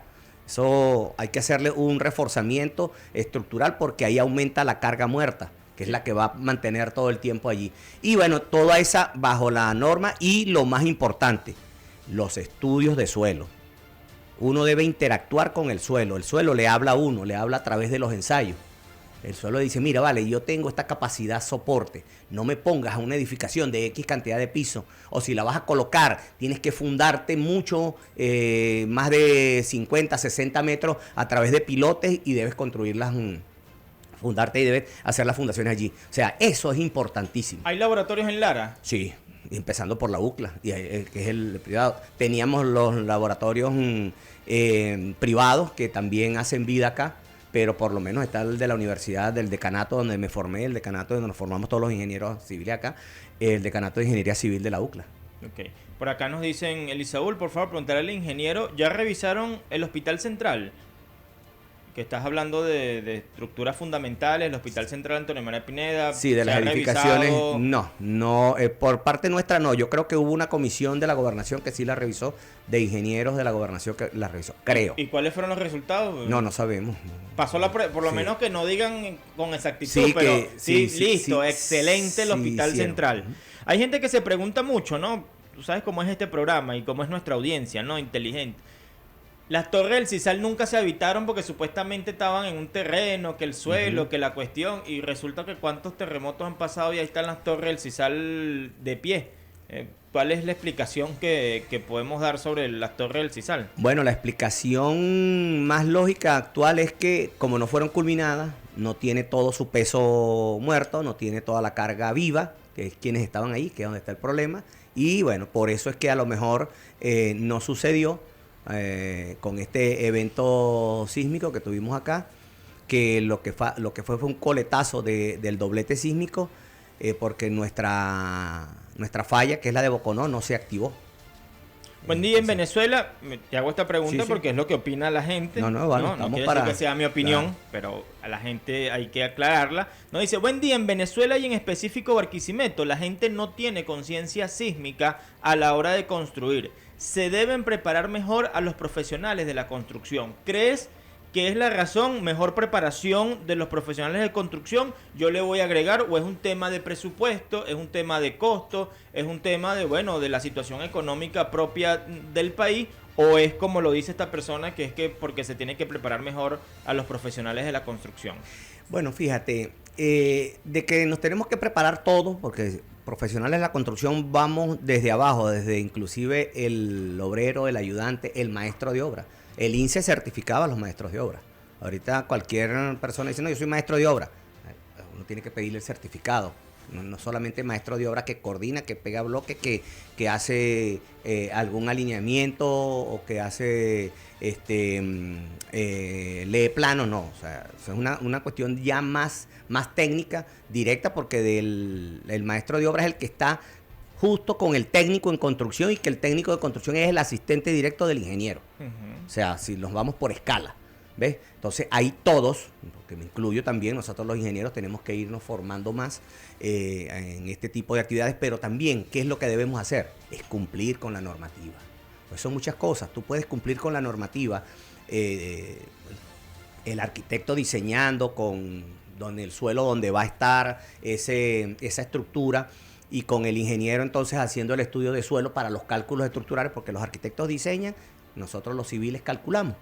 Y ahí es donde hay esa sinergia que debe mantener arquitecto e ingeniero civil para la edificación de una obra como tal, o la construcción pues de una edificación. Y debe haber ese feedback entre ambos profesionales, e inclusive pues también los ingenieros electricistas, sanitarios, todo lo que tiene que ver, mecánicos, si tiene equipos electromecánicos, esa edificación, ascensores, sillas, escaleras eléctricas, todo esto y esa tiene que ser esa comunicación ahí. Ahora, todos debemos estar, y se debe cumplir con la norma para el proyecto, pero también se debe cumplir con la calidad y los estrictos controles en el momento de la construcción, cosa que de verdad aquí no se ha hecho. Claro, Julio, pero por ejemplo, la Bracamonte, entre Venezuela y Libertador, un poco antes de llegar al Parque del Este o diagonal allí a las bombas que están allí.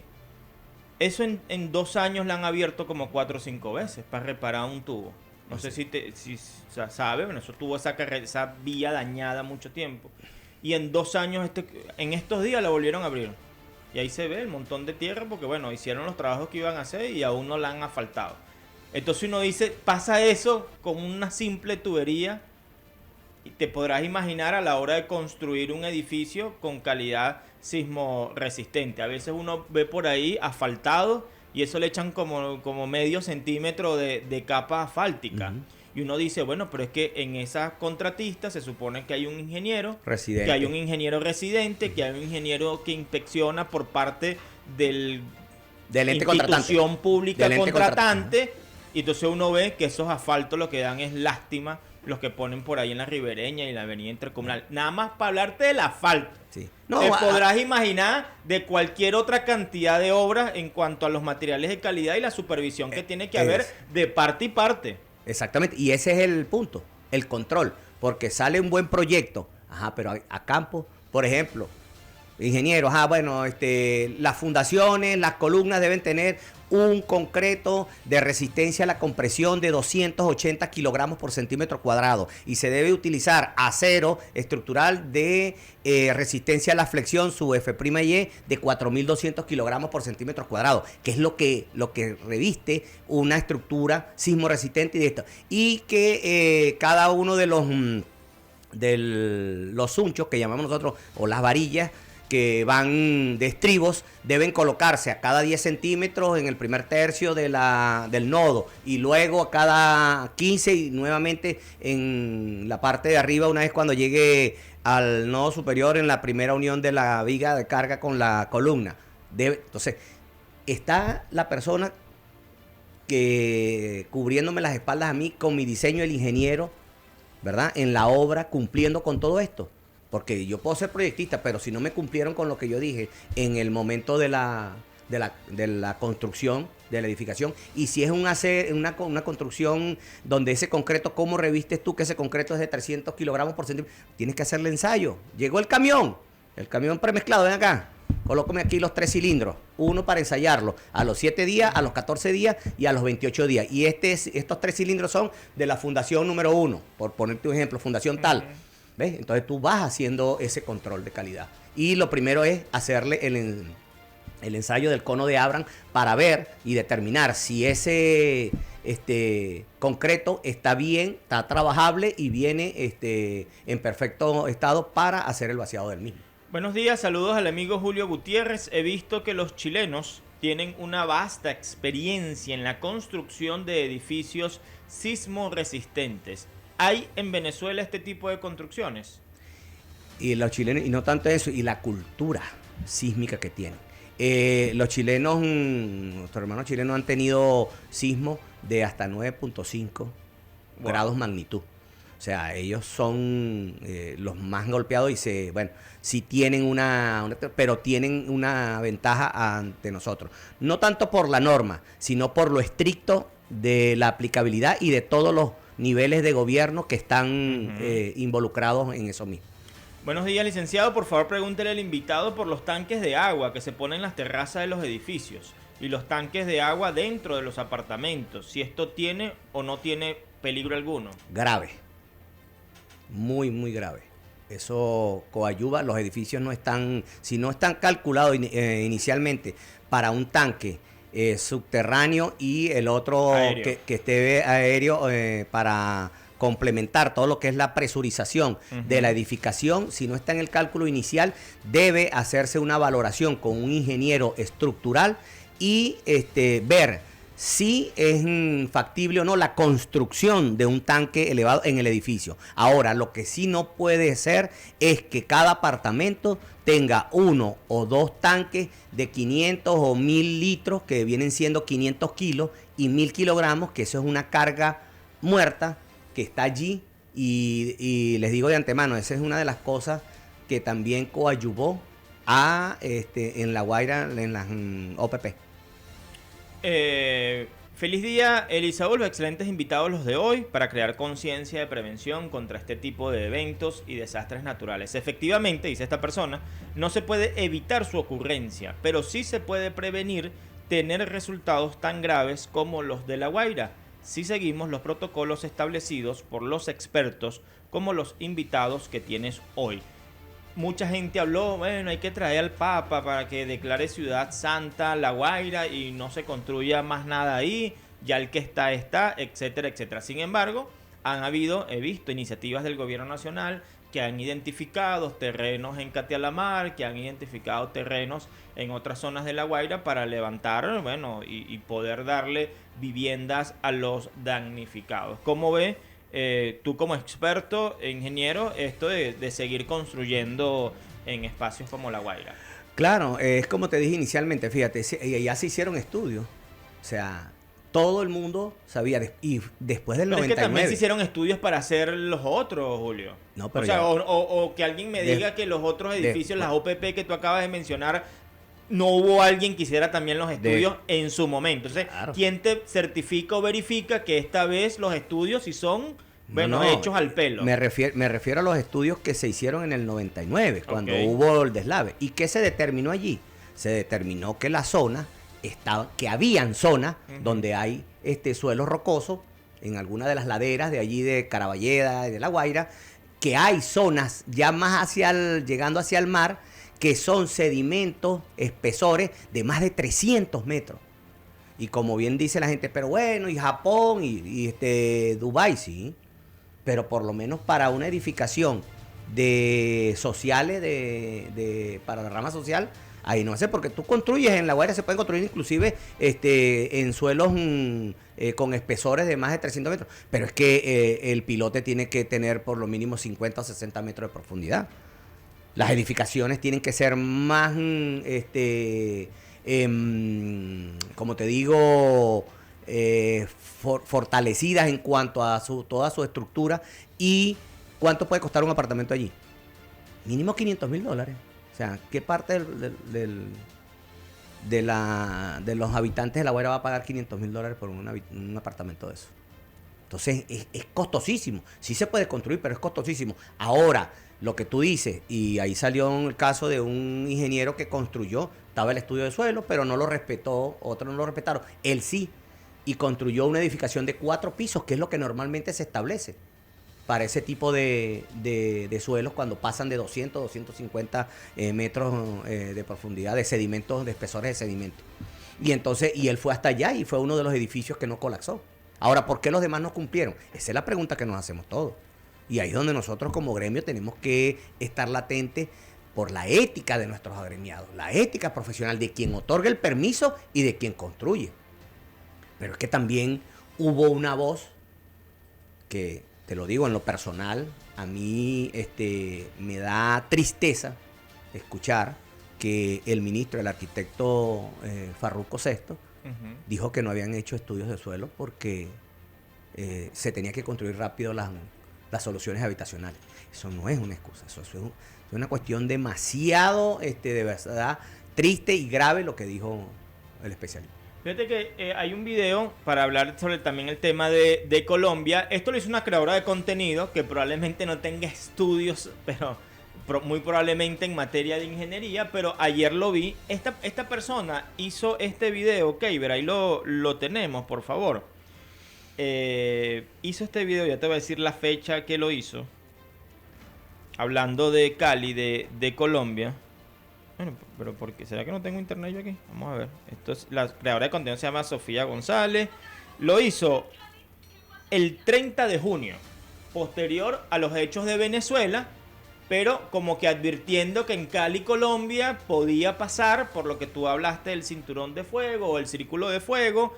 Y claro, ella es una motorizada, es una creadora de contenido, pero no lo quería pasar hasta que tú estuvieras, porque obviamente tú le darás el punto de vista técnico de experto de qué tanto. Pero por lo menos me pareció algo ilustrativo. E insisto, esta persona el 30 de junio, posterior a los hechos de Venezuela, ya decía que Cali, Colombia, podría pasar por una situación igual o peor la que pasamos aquí en el estado La Guaira. Adelante. ¿Y si el próximo terremoto fuerte fuera en Cali? ¿Qué pasaría? Porque después de ver lo que pasó con Venezuela me surgió la duda. Y la respuesta es mucho más preocupante de lo que vos pensás. ¿Vos sabías que vivimos en una de las zonas sísmicamente más activas de Colombia? Sí, dentro del cinturón de fuego del Pacífico. Una franja geológica de 40.000 kilómetros que concentra el 90% de terremotos en el mundo y el 75% de volcanes activos en el planeta. Y antes de que alguien diga, ay, Sofía, sos bochinchera, eso solamente pasa en Japón. No, linda, también le pasó a Chile y a México. Y Colombia está sentada en la misma mesa. Nosotros viendo terremotos por el celular como si fuera contenido internacional y resulta que estamos metidos en el mismo grupo de WhatsApp. Llevamos años de calma, eso no es suerte, es una cuenta que aún no se ha cobrado. No significa que estemos a salvo. Por ahí leí un bochinche de que esto pasa cada 40 años y que nosotros ya llevamos 27. ¿Será verdad? ¿Vos qué opinás? ¡Ay, qué miedo! Una misma sacudida puede sentirse diferente dependiendo del barrio donde te encuentres. ¡Que me encuentre confesada!, dijo mi mamá. ¿Estás aprendiendo? Decime, porque aquí es donde la conversación se pone un poquito incómoda. Y mientras la falla sigue acumulando energía en silencio, nosotros seguimos construyendo como si estuviéramos jugando Jenga con ladrillo. La única diferencia es que cuando juegas Jenga se cae una torre de madera, en esta se te cae la casa entera. Por ejemplo, en Agua Blanca existe una preocupación que aparece una y otra vez en los estudios geotécnicos, la licuación. Traducido al español de barrio, así como para que lo entendas, imagínate una gelatina gigante. El suelo empieza a comportarse de esta manera, todo tambalea, ya que estos terrenos todos sabemos que fueron hechos a base de relleno. Vámonos a la zona de ladera, Siloé y Terrón Colorado. En un terremoto fuerte no solamente es el movimiento, sino también los posibles deslizamientos. Y la gravedad siempre cobra factura. Te voy a ser sincera, hay algo que me preocupa mucho más que el terremoto, y son las remodelaciones colombianas. Porque aquí empezamos, no, que metámosle un segundo piso a la casa, luego que un tercero, y luego, ay no, una pieza más para alquilar. Y la misma columna aguantando todo 40 años. Y aquí viene la parte en la que casi nadie piensa. El problema no acaba cuando deja de temblar, empieza. Agua, hospitales, gas, vías, transportes. En una ciudad moderna todo depende de miles de sistemas funcionando al mismo tiempo. Si ese sistema falla, el problema deja de ser el terremoto y empieza a ser cómo vamos a vivir después. Lo bueno es que todas las familias colombianas tienen una ingeniera sísmica no certificada. Esa tía que te dice, mami, si algo pasa, métase debajo de la viga que la salva. Y la realidad es que una buena viga sí distribuye bien las cargas estructurales. Mi tía tenía razón, pero además yo voy a llegarle con casco para protegerme de cualquier trauma cráneoencefálico. La prevención no es vivir con miedo, la prevención es tener un plan. Busca un lugar seguro y abierto cuando todo pase. Ahora quiero hacer un censo. Déjame 2 cosas en los comentarios. ¿Quién construyó tu casa y en qué barrio vivís? Si la respuesta es, ay, mi tío es que él sabe de construcción, ay, papi, póngase a rezar. No, mentira. Bueno, ahí obviamente es una muchacha, una creadora de contenido. Pero ¿qué pasa, Julio? A esta muchacha creadora de contenido llega más al WhatsApp, al TikTok, al Instagram de las familias, que a veces la opinión que pueda dar un gran experto o especialista de la ingeniería, de la sismoresistencia, de la estructura, o un calculista, ¿no? ¿Qué tan desierto, qué no tan desierto, qué parte le faltó? Habló de la licuación, habló del cinturón de fuego, habló de que en Cali, Colombia, podía pasar. Y fíjate, esto fue publicado en días después de 30 de junio. Y bueno, un mes y un poco días más pasó lo que esta chama en este video, no es que había advertido, pero que ponía sobre el tapete el tema de los terremotos en Colombia. No, yo, fíjate, si tú me dices que la evalúe, yo le doy a ella 20 sobre 20. Porque eso es cultura sísmica. Eso es implementar la cultura sísmica. Que nosotros en la parte técnica manejamos muchas palabras que desconocen, pero bueno, entonces a través de estas personas, de los profesionales también, pues del periodismo y de todo, pero nosotros tenemos que trabajar en conjunto para ir creando una cultura sísmica. Pero todo lo que dijo esta creadora de contenido es cierto, completamente cierto. O sea, 20 sobre 20, de verdad. Y habló de la licuación, que nosotros la tuvimos acá. Que no se compara el sismo, el doblete sísmico nuestro, con el sismo de allá de Colombia, que ocurrió creo que en San José, en el Chocó, el departamento del Chocó. Y el hipocentro, que fue aproximadamente a 100 kilómetros de profundidad. Normalmente cuando ocurren estos sismos, ellos no son tan devastadores, o sea, en cuanto a la magnitud, hubiese podido ser mayor si el hipocentro hubiese sido superficial, porque fue intermedio, aproximadamente a 100 kilómetros. Ellos establecen el sistema, el Servicio Sismológico de Colombia, establece cuando son superficiales, que son hasta 70 kilómetros, cuando son sismos intermedios a profundidades entre 70 y 300 kilómetros, y superior a eso pues son profundos. Ahora, ¿qué es lo que pasa? ¿Por qué es que él se sintió inclusive en otros países? Porque como es un sismo de este movimiento de estas 3 placas, y lo que ella decía, aquí está pasando el tiempo, y sí es verdad, el hundimiento de la placa Nazca, 5 centímetros anuales, y ahí va hasta que llegó el punto que el material no resistió, ¡pum!, y reventó a 100 kilómetros de profundidad.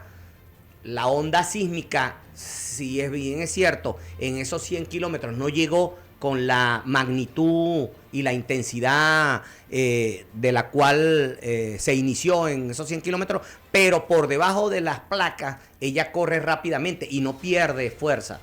Esa onda sísmica, por eso es que se sintió en Panamá, se sintió acá en Venezuela y se sintió en Ecuador y pues lógicamente en los departamentos que están ahí cerca del hipocentro. Ahí vi algunas declaraciones ayer que decía que algunas autoridades colombianas han determinado que este es el terremoto más fuerte de los últimos 10 años.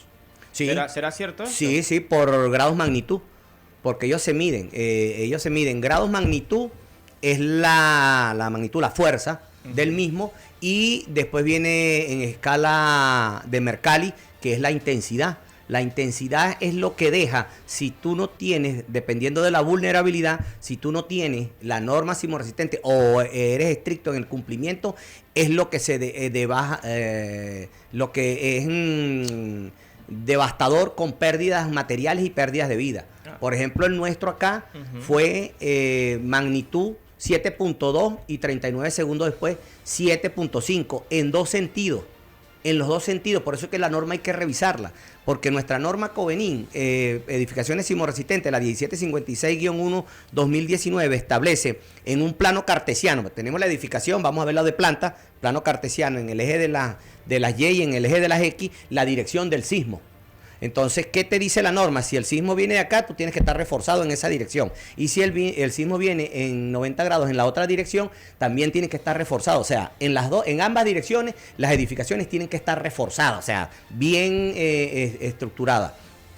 Y este momento fue 7.2 en la dirección del eje de las Y. Okay. Y después vino, cuando tú te estás recuperando, o sea, de ese fuerte golpe, viene entonces en la otra dirección 7,5 grados magnitud. Eso lo podemos poner en un plano cartesiano. Un plano cartesiano, o sea, en el eje de las Y el primero y después en el eje de las X. Podemos poner una analogía, un ejemplo, que a ti te venga una persona y de repente te dé un golpe de frente de 7.2. Entonces a ti se te doblen las piernas y te estés recuperando 39 segundos después, venga otra persona y te golpee por la mejilla, en esos 90 grados por la mejilla, y con 7.5. Bueno. Caramba. En el eje de las abscisas y las ordenadas. Abscisas y ordenadas, eso es correcto. Mira, vamos a seguir de largo. Nos quedan 15 minutos, pues si mandamos al corte, entonces continuemos. Vamos a darle en estos últimos 15 minutos que nos quedan, que además está muy buena tu información, la gente tiene aquí muchísimos mensajes, nos dicen buenos días Elisaúl, excelente invitado, el ingeniero Gutiérrez, desde la Torre La Previsora.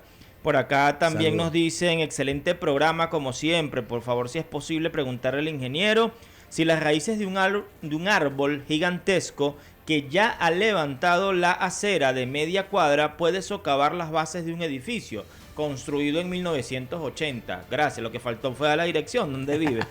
Pero que dice que si un árbol de estas que dañan mucho las aceras, las tuberías, si puede afectar por a un empuje. edificio. Si es un árbol grande, no se recomienda pues sembrarlo cerca de las estructuras porque por empuje inclusive puede ir dañando a posteriori una estructura de una edificación, claro. Por acá nos dicen buenos días, felicito al equipo, a los invitados, pregunto los bloques de la organización Macías Mujica como ingeniero, ¿qué puede decir de su construcción? Si tienes algún conocimiento de los bloques de las Macías Mujica. Buenos días Elisaúl, saludos al ingeniero, hermano, desde mi punto de vista no profesional, dice esta persona, es que los venezolanos vivimos en un país bendito por Dios, ¿no? Y donde nos cuesta pararle un poco a las normas. Dicen, ¿tú crees que sea por un tema de justicia? ¿A qué me refiero con esto? ¿A cuántos ingenieros presos has visto tú que han puesto por una mala construcción? En el 99, 6. Uno, pero sí. Imagínate, o sea, ¿tendrá algo que ver con un tema o a cuántas personas el colegio de ingenieros le ha revocado la licencia para ser ingeniero? ¿No? Lo digo porque, bueno, en la medicina también el tema de la mala praxis. Mala praxis eso es difícil de comprobar, o sea, por diferentes motivos. Pero ¿crees que el tema de las construcciones, de repente no, pongámosle menos material, la plata no alcanzó, el presupuesto entonces no va a llegar porque entonces si utilizamos todo lo que proyectó el arquitecto y si el piso es de 10 pisos iremos a llegar hasta el piso 3 y después la plata se nos acaba? ¿crees tú que tenga algo que ver con el tema de justicia, el tema del cumplimiento de las normas? Mucho, porque ahí entra la parte deontológica, Elisaúl, y a todos los televidentes. La ética profesional, señores. Y yo siempre pongo el ejemplo, porque es que también los profesores que nos formaron. O sea, yo una vez en mi formación de ingeniero, el profesor de física que yo tenía, Adolfo Seman, nunca se me olvida, estamos calculando y entonces el momento, ¿qué es el momento? El momento es fuerza por distancia. A mayor distancia, si tú mantienes la fuerza, que es la palanca, el momento es mayor. ¿Y dónde ocurren los momentos fuertes cuando hay un sismo? En los nodos, en la intersección de la columna con la viga de carga. Bueno, y el ejercicio daba 4,938 y a mí me dio 4,473. Entonces yo le dije, bueno, profesor, pero que usted le da 4,9, eso es 5. A mí me da 47, 7 y 5, 47 es 4.5, 4.5 es 5. Me dijo que usted no carga chivos en el carro ni animales. Usted va a ser un ingeniero, va a ser calculista. O sea, usted va a mantener personas. Usted va a manejar vidas humanas. Usted tiene que ser exacto. Ese ejercicio da para que sea exacto. Por eso es que usted saca 4 de los 8 puntos, porque se le cubrió la parte procedimental, pero no fue exacto. Y usted tiene que ser exacto. Entonces, eso deja mucho cuando uno está estudiando y llega entonces a la práctica. Que hay algunos que son... el muchacho hay que pasarlo, porque si no la representante va a hablar con la directora y entonces lo denuncian. Claro, y la parte de los valores... Dice, no, el niño tiene que pasar de tercero a cuarto año, claro, tiene que pasar de segundo para tercero, porque la representante lo va a denunciar en el Consejo de Protección. ¿Y de dónde salen los valores? Es del grupo familiar, de la familia. Acordémonos nosotros, bueno, no sé tú si viste, yo creo que sí, formación social, moral y cívica. Primer año. Yo fui patrullero escolar, pero no, creo que no viví la época de esa de formación. Formación social, moral y cívica, esa era una materia que veíamos nosotros en primer año de bachillerato. Yo en primer año lo estudié en el Federico Carmona, sería en el año 98, más o menos. Si en el 98 existía... Yo te el año del 79. No, pues te digo, Naguará. ¿Dónde podemos acudir a denunciar la instalación de tanques de agua dentro de los apartamentos? 3 tanques de 500 litros cada uno. Condominio. Los condominios, ahí tienen que valerse bien los condominios. Feliz y bendecido día. Ya va, que dice... Bueno, hablan de la viveza criolla, ya hablamos un poco de eso. Así quedó donde vivió un compañero de promoción en Pereira, el tema de un edificio. Nos envían aquí, bueno, algunos de los videos. Recordemos que también en Venezuela hay que empezar a contar cuántos venezolanos, inclusive cuántos larenses, barquisimetanos, caudareños, están afectados por este tema de Colombia. Por acá nos dicen, saludos Elisaúl, mira, por acá está un mensaje en inglés, nos están enviando después del 3 de enero, nos envían muchos mensajes en inglés en nuestro programa, o sea, a mí me toca traducir y preguntárselo a su vez. Saludos Elisaúl y equipo, excelentísimo hoy, lo veré otra vez en AMBA en la tarde, José Pichardo, por la gente ve el programa de mañana, lo que le quedó la duda lo ve en la tarde y si no lo ve en YouTube. Te quería preguntar, Julio, por algo que a mí me tiene desde hace mucho tiempo pensando, analizándolo. Yo recuerdo que hace muchos años aquí se difundió mucho con todo este tema, bueno, del antiimperialismo, la cosa, el tema del fracking, de la extracción de petróleo, de unas prácticas que hacía Estados Unidos para, bueno, extraer la mayor cantidad de petróleo, y eso obviamente el fracking es una técnica no recomendada para este tema. Par de movimientos telúricos, doblete sísmico, pasa también ahora lo de Colombia. ¿Tiene algo que ver la extracción de petróleo? ¿Podría también generar, fomentar, agudizar, profundizar el tema de los movimientos sísmicos en una región determinada? Bueno, mira, de verdad, contestártela así de que sea cierto, o sea, yo creo que no. Porque para empezar, vamos a los movimientos sísmicos del 1812, de años atrás, cuando esa tecnología no era aplicable. Puede que eso tenga alguna interacción con una de las placas tectónicas donde se esté extrayendo. Pero, por ejemplo, si vamos al caso acá de nosotros, Venezuela y Colombia, el doblete sísmico no tuvo nada que ver, ni este que acaba de suceder ahorita en Colombia, uno con el otro. Estando dos placas, inclusive Colombia también en la interacción de esas dos placas tectónicas Caribe y Sudamericana, pero claro, ¿qué es lo que la induce más? Pues el hundimiento de la placa tectónica que está por debajo. Eso es como cuando dice con las muelas que vienen, ¿cómo que se llama? La muela del juicio. Sí, la muela del juicio. juicio. Bueno, esa Nazca es la muela del juicio de Colombia en esas dos placas que tiene. Por eso es que ella está entre tres placas. Dos arriba y una por debajo de eso. Que está empujando es hacia abajo. Siempre va a empujar, porque ese movimiento de la placa Nazca en el Océano Pacífico siempre va a ser hacia abajo. Aquí está la de Sudamérica, aquí está la del Caribe, aquí está la de Sudamérica y la Nazca está aquí. Y ella va a ir abajo de la placa sudamericana, justo donde está Colombia. Te quiero mostrar aquí, ingeniero, una construcción, Keiber. Póngame allí la de las vigas. Están unos trabajadores, que precisamente es tu área.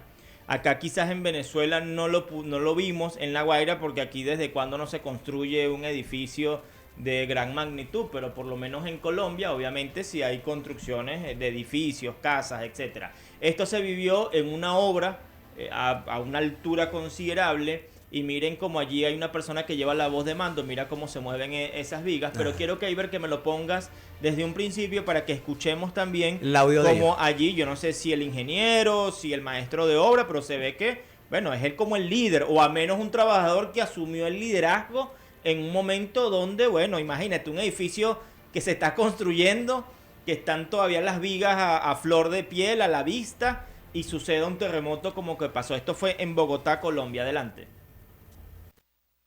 Señor.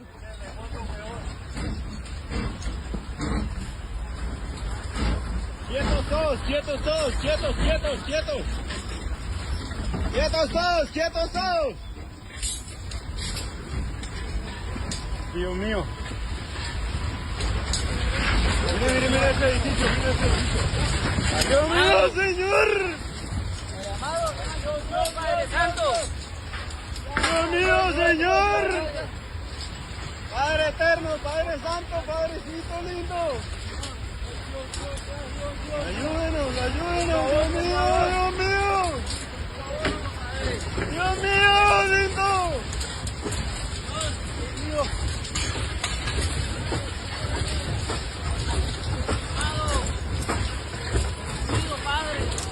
Que está aquí para abajo enseguida. Cálmate, cálmate, cálmate. Calmados, niños, calmados, por favor. Calmados, calmados. Calmados, bajemos, pero calmados, bajemos de a uno, calmados, calmados. Todo lo que se cayó, vámonos, vámonos.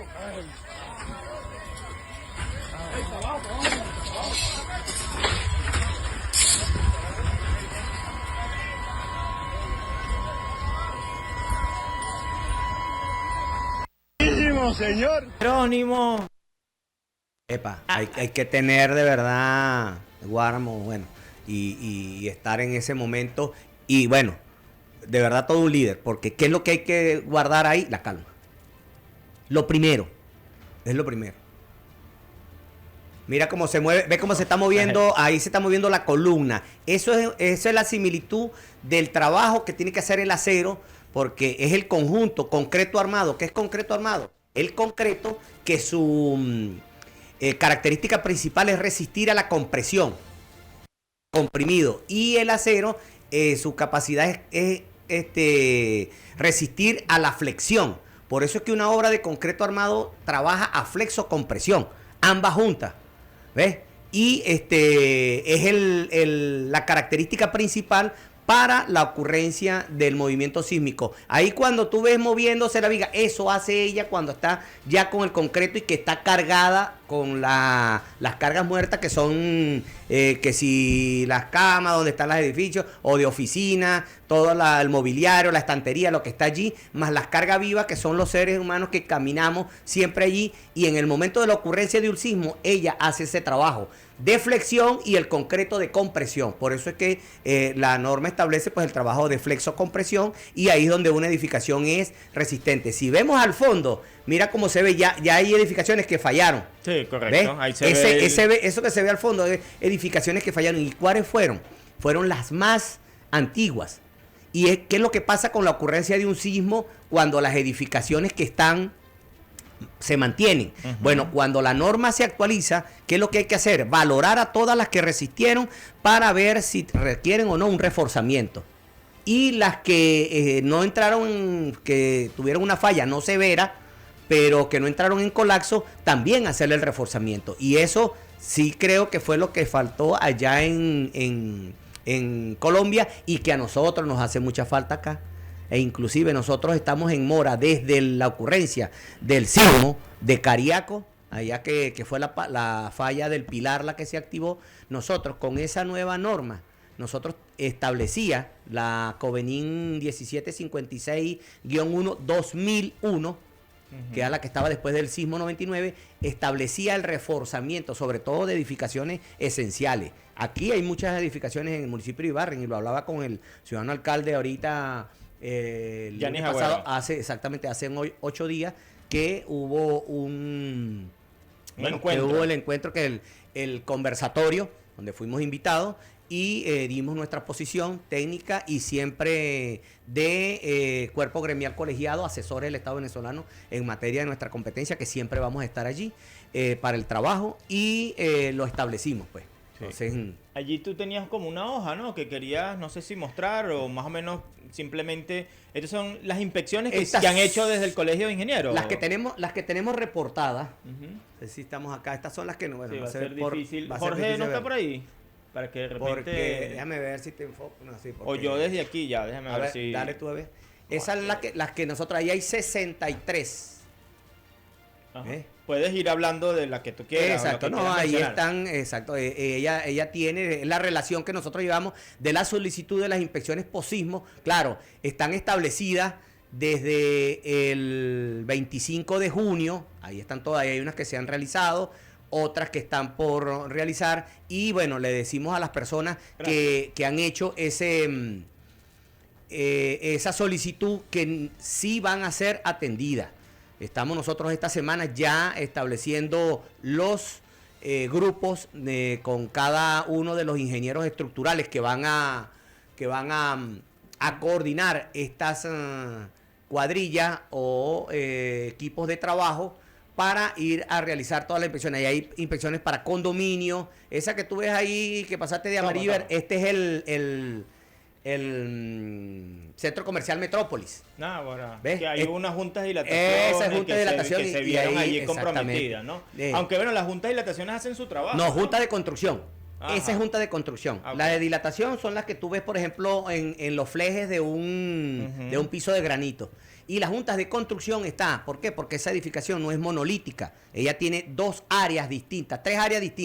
La parte central y 2 laterales. ¿Estas son las que se hicieron o las que se piensan hacer? Las que tú ves las que tú ves en el reporte, ahí está arriba ya el reporte. Así que están... aquí está, reporte. Que la que dicen en verde... Verde están habitables. Ese es el semáforo. Esa es la inspección posísmica que establece Funvisi, que es el llenado de esta planilla, que es una planilla flash, que esta es gratuita. Esta inspección es gratuita. La gente también quiero aclarar aquí, esta inspección es gratuita, que es la que nosotros estamos trabajando con Funvisi. Esta es una inspección cualitativa, que esa evaluación rápida de daños a edificaciones posismo, y establece el semáforo verde, amarillo y rojo. ¿Ves? Entonces, esta tiene que ser hecha por expertos estructurales y ingenieros civiles estructurales. Entonces, hace el llenado de la planilla, llenan los ítems y establece si está en verde, si es amarillo. Verde es habitable, amarillo es habitable, pero tiene algún grado de severidad, bien sea leve, en alguna restricción. Y rojo es que no es no habitable. No quiere decir que entra en demolición, sino que tiene que venir después un ingeniero patólogo en la construcción, que es un ingeniero estructural.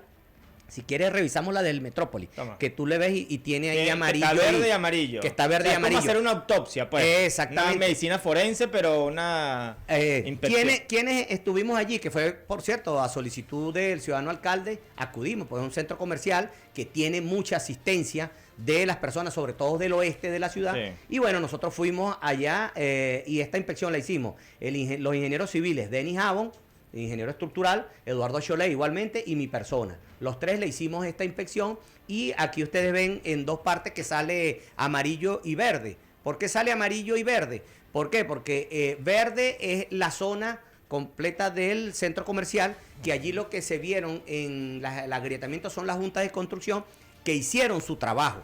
Las juntas de construcción trabajaron para los que estaban diseñadas y establecidas. ¿Qué es lo que hay que hacer? Ese agrietamiento longitudinal que se tuvieron en cada una de las áreas, hay que repararla, tiene que restringir esa zona para que las personas no caminen por allí mientras le hacen la debida reparación a la junta de construcción para que quede igual a su construcción inicial y poder en algún otro sismo que va a ocurrir trabajar como lo hicieron ahorita. Y en amarillo sale es el estacionamiento, que sí tiene una parte donde un nodo tiene una falla débil y allí no muy severa, y allí tiene que hacer el estudio patológico y esa área sí se va a restringir. Ya están trabajando y una vez que se haga el trabajo, nosotros acordamos hacer nuevamente la inspección para determinar que lo que se le había dicho lo cumplieran y pueda quedar el Centro Comercial Metrópoli sin ningún inconveniente. Quedó mucha tela que cortar. Y estamos a la orden para venir en cualquier momento. Siempre Julio, ingeniero, presidente, además el presidente, ¿no?, del gremio profesional encargado de esta materia. Hay muchos otros ingenieros también muy preparados que forman parte del colegio, de las comisiones, del colegio de ingenieros y arquitectos, ¿no?, también del estado Lara. Gracias al ingeniero por venir un poco. Hay muchas preguntas, sobre todo muy cotidianas de las personas. Una persona me decía, bueno, un edificio que tenga 56 apartamentos. Si 56 apartamentos tienen tanques de 500 litros cada uno, ¿cómo queda eso allí? Peso, sumen ese peso, y ese peso no estaba para el ingeniero estructural que calculó ese edificio. Exacto. Que debe, si está aquí en Barquisimeto, los hay todavía, claro, que están acá, que le consulten. Y pudiera ser que sí, pero pudiera ser que no tenga las bases necesarias para soportar ese peso. También nos hablan de los edificios tipo Plaza Mayor, La Castellana, estas estafas inmobiliarias que dicen que el Grupo Hispania se llevó los reales, que si esos edificios, las vigas, unas están a flor de piel. Algunos dicen que eso ya está, hay que demolerlos, los edificios de La Castellana, porque las vigas como que se oxidaron, porque las vigas tienen que tener una especie de recubrimiento y con el paso de los años... Pero eso es un patólogo de la construcción quien determina eso. Un experto patólogo de la construcción es el que determina eso. Otros dicen, que cuánto tiempo duró el video y cuánto tiempo duró el terremoto. Bueno, hay muchísimas preguntas acá. Muchísimas gracias a todos ustedes por acompañarnos en su programa. Gracias a Pedro también por permitirnos, nos extendimos un poquito más, nos pasamos 4 minutos, pero bueno, yo lo dije, cuando el clarín de la patria llama, hasta el llanto de la madre calla, ¿no? Y Colombia es hablar de nosotros, nuestros también, hermanos, los venezolanos. Gracias a ti por la invitación y bueno, un saludo a toda la colectividad larense y todos desde acá, desde Somos TV. Así es, muchísimas gracias, nos vemos mañana miércoles, porque así como hoy fue día de Noticias Barquisimeto, mañana también lo será. Feliz martes.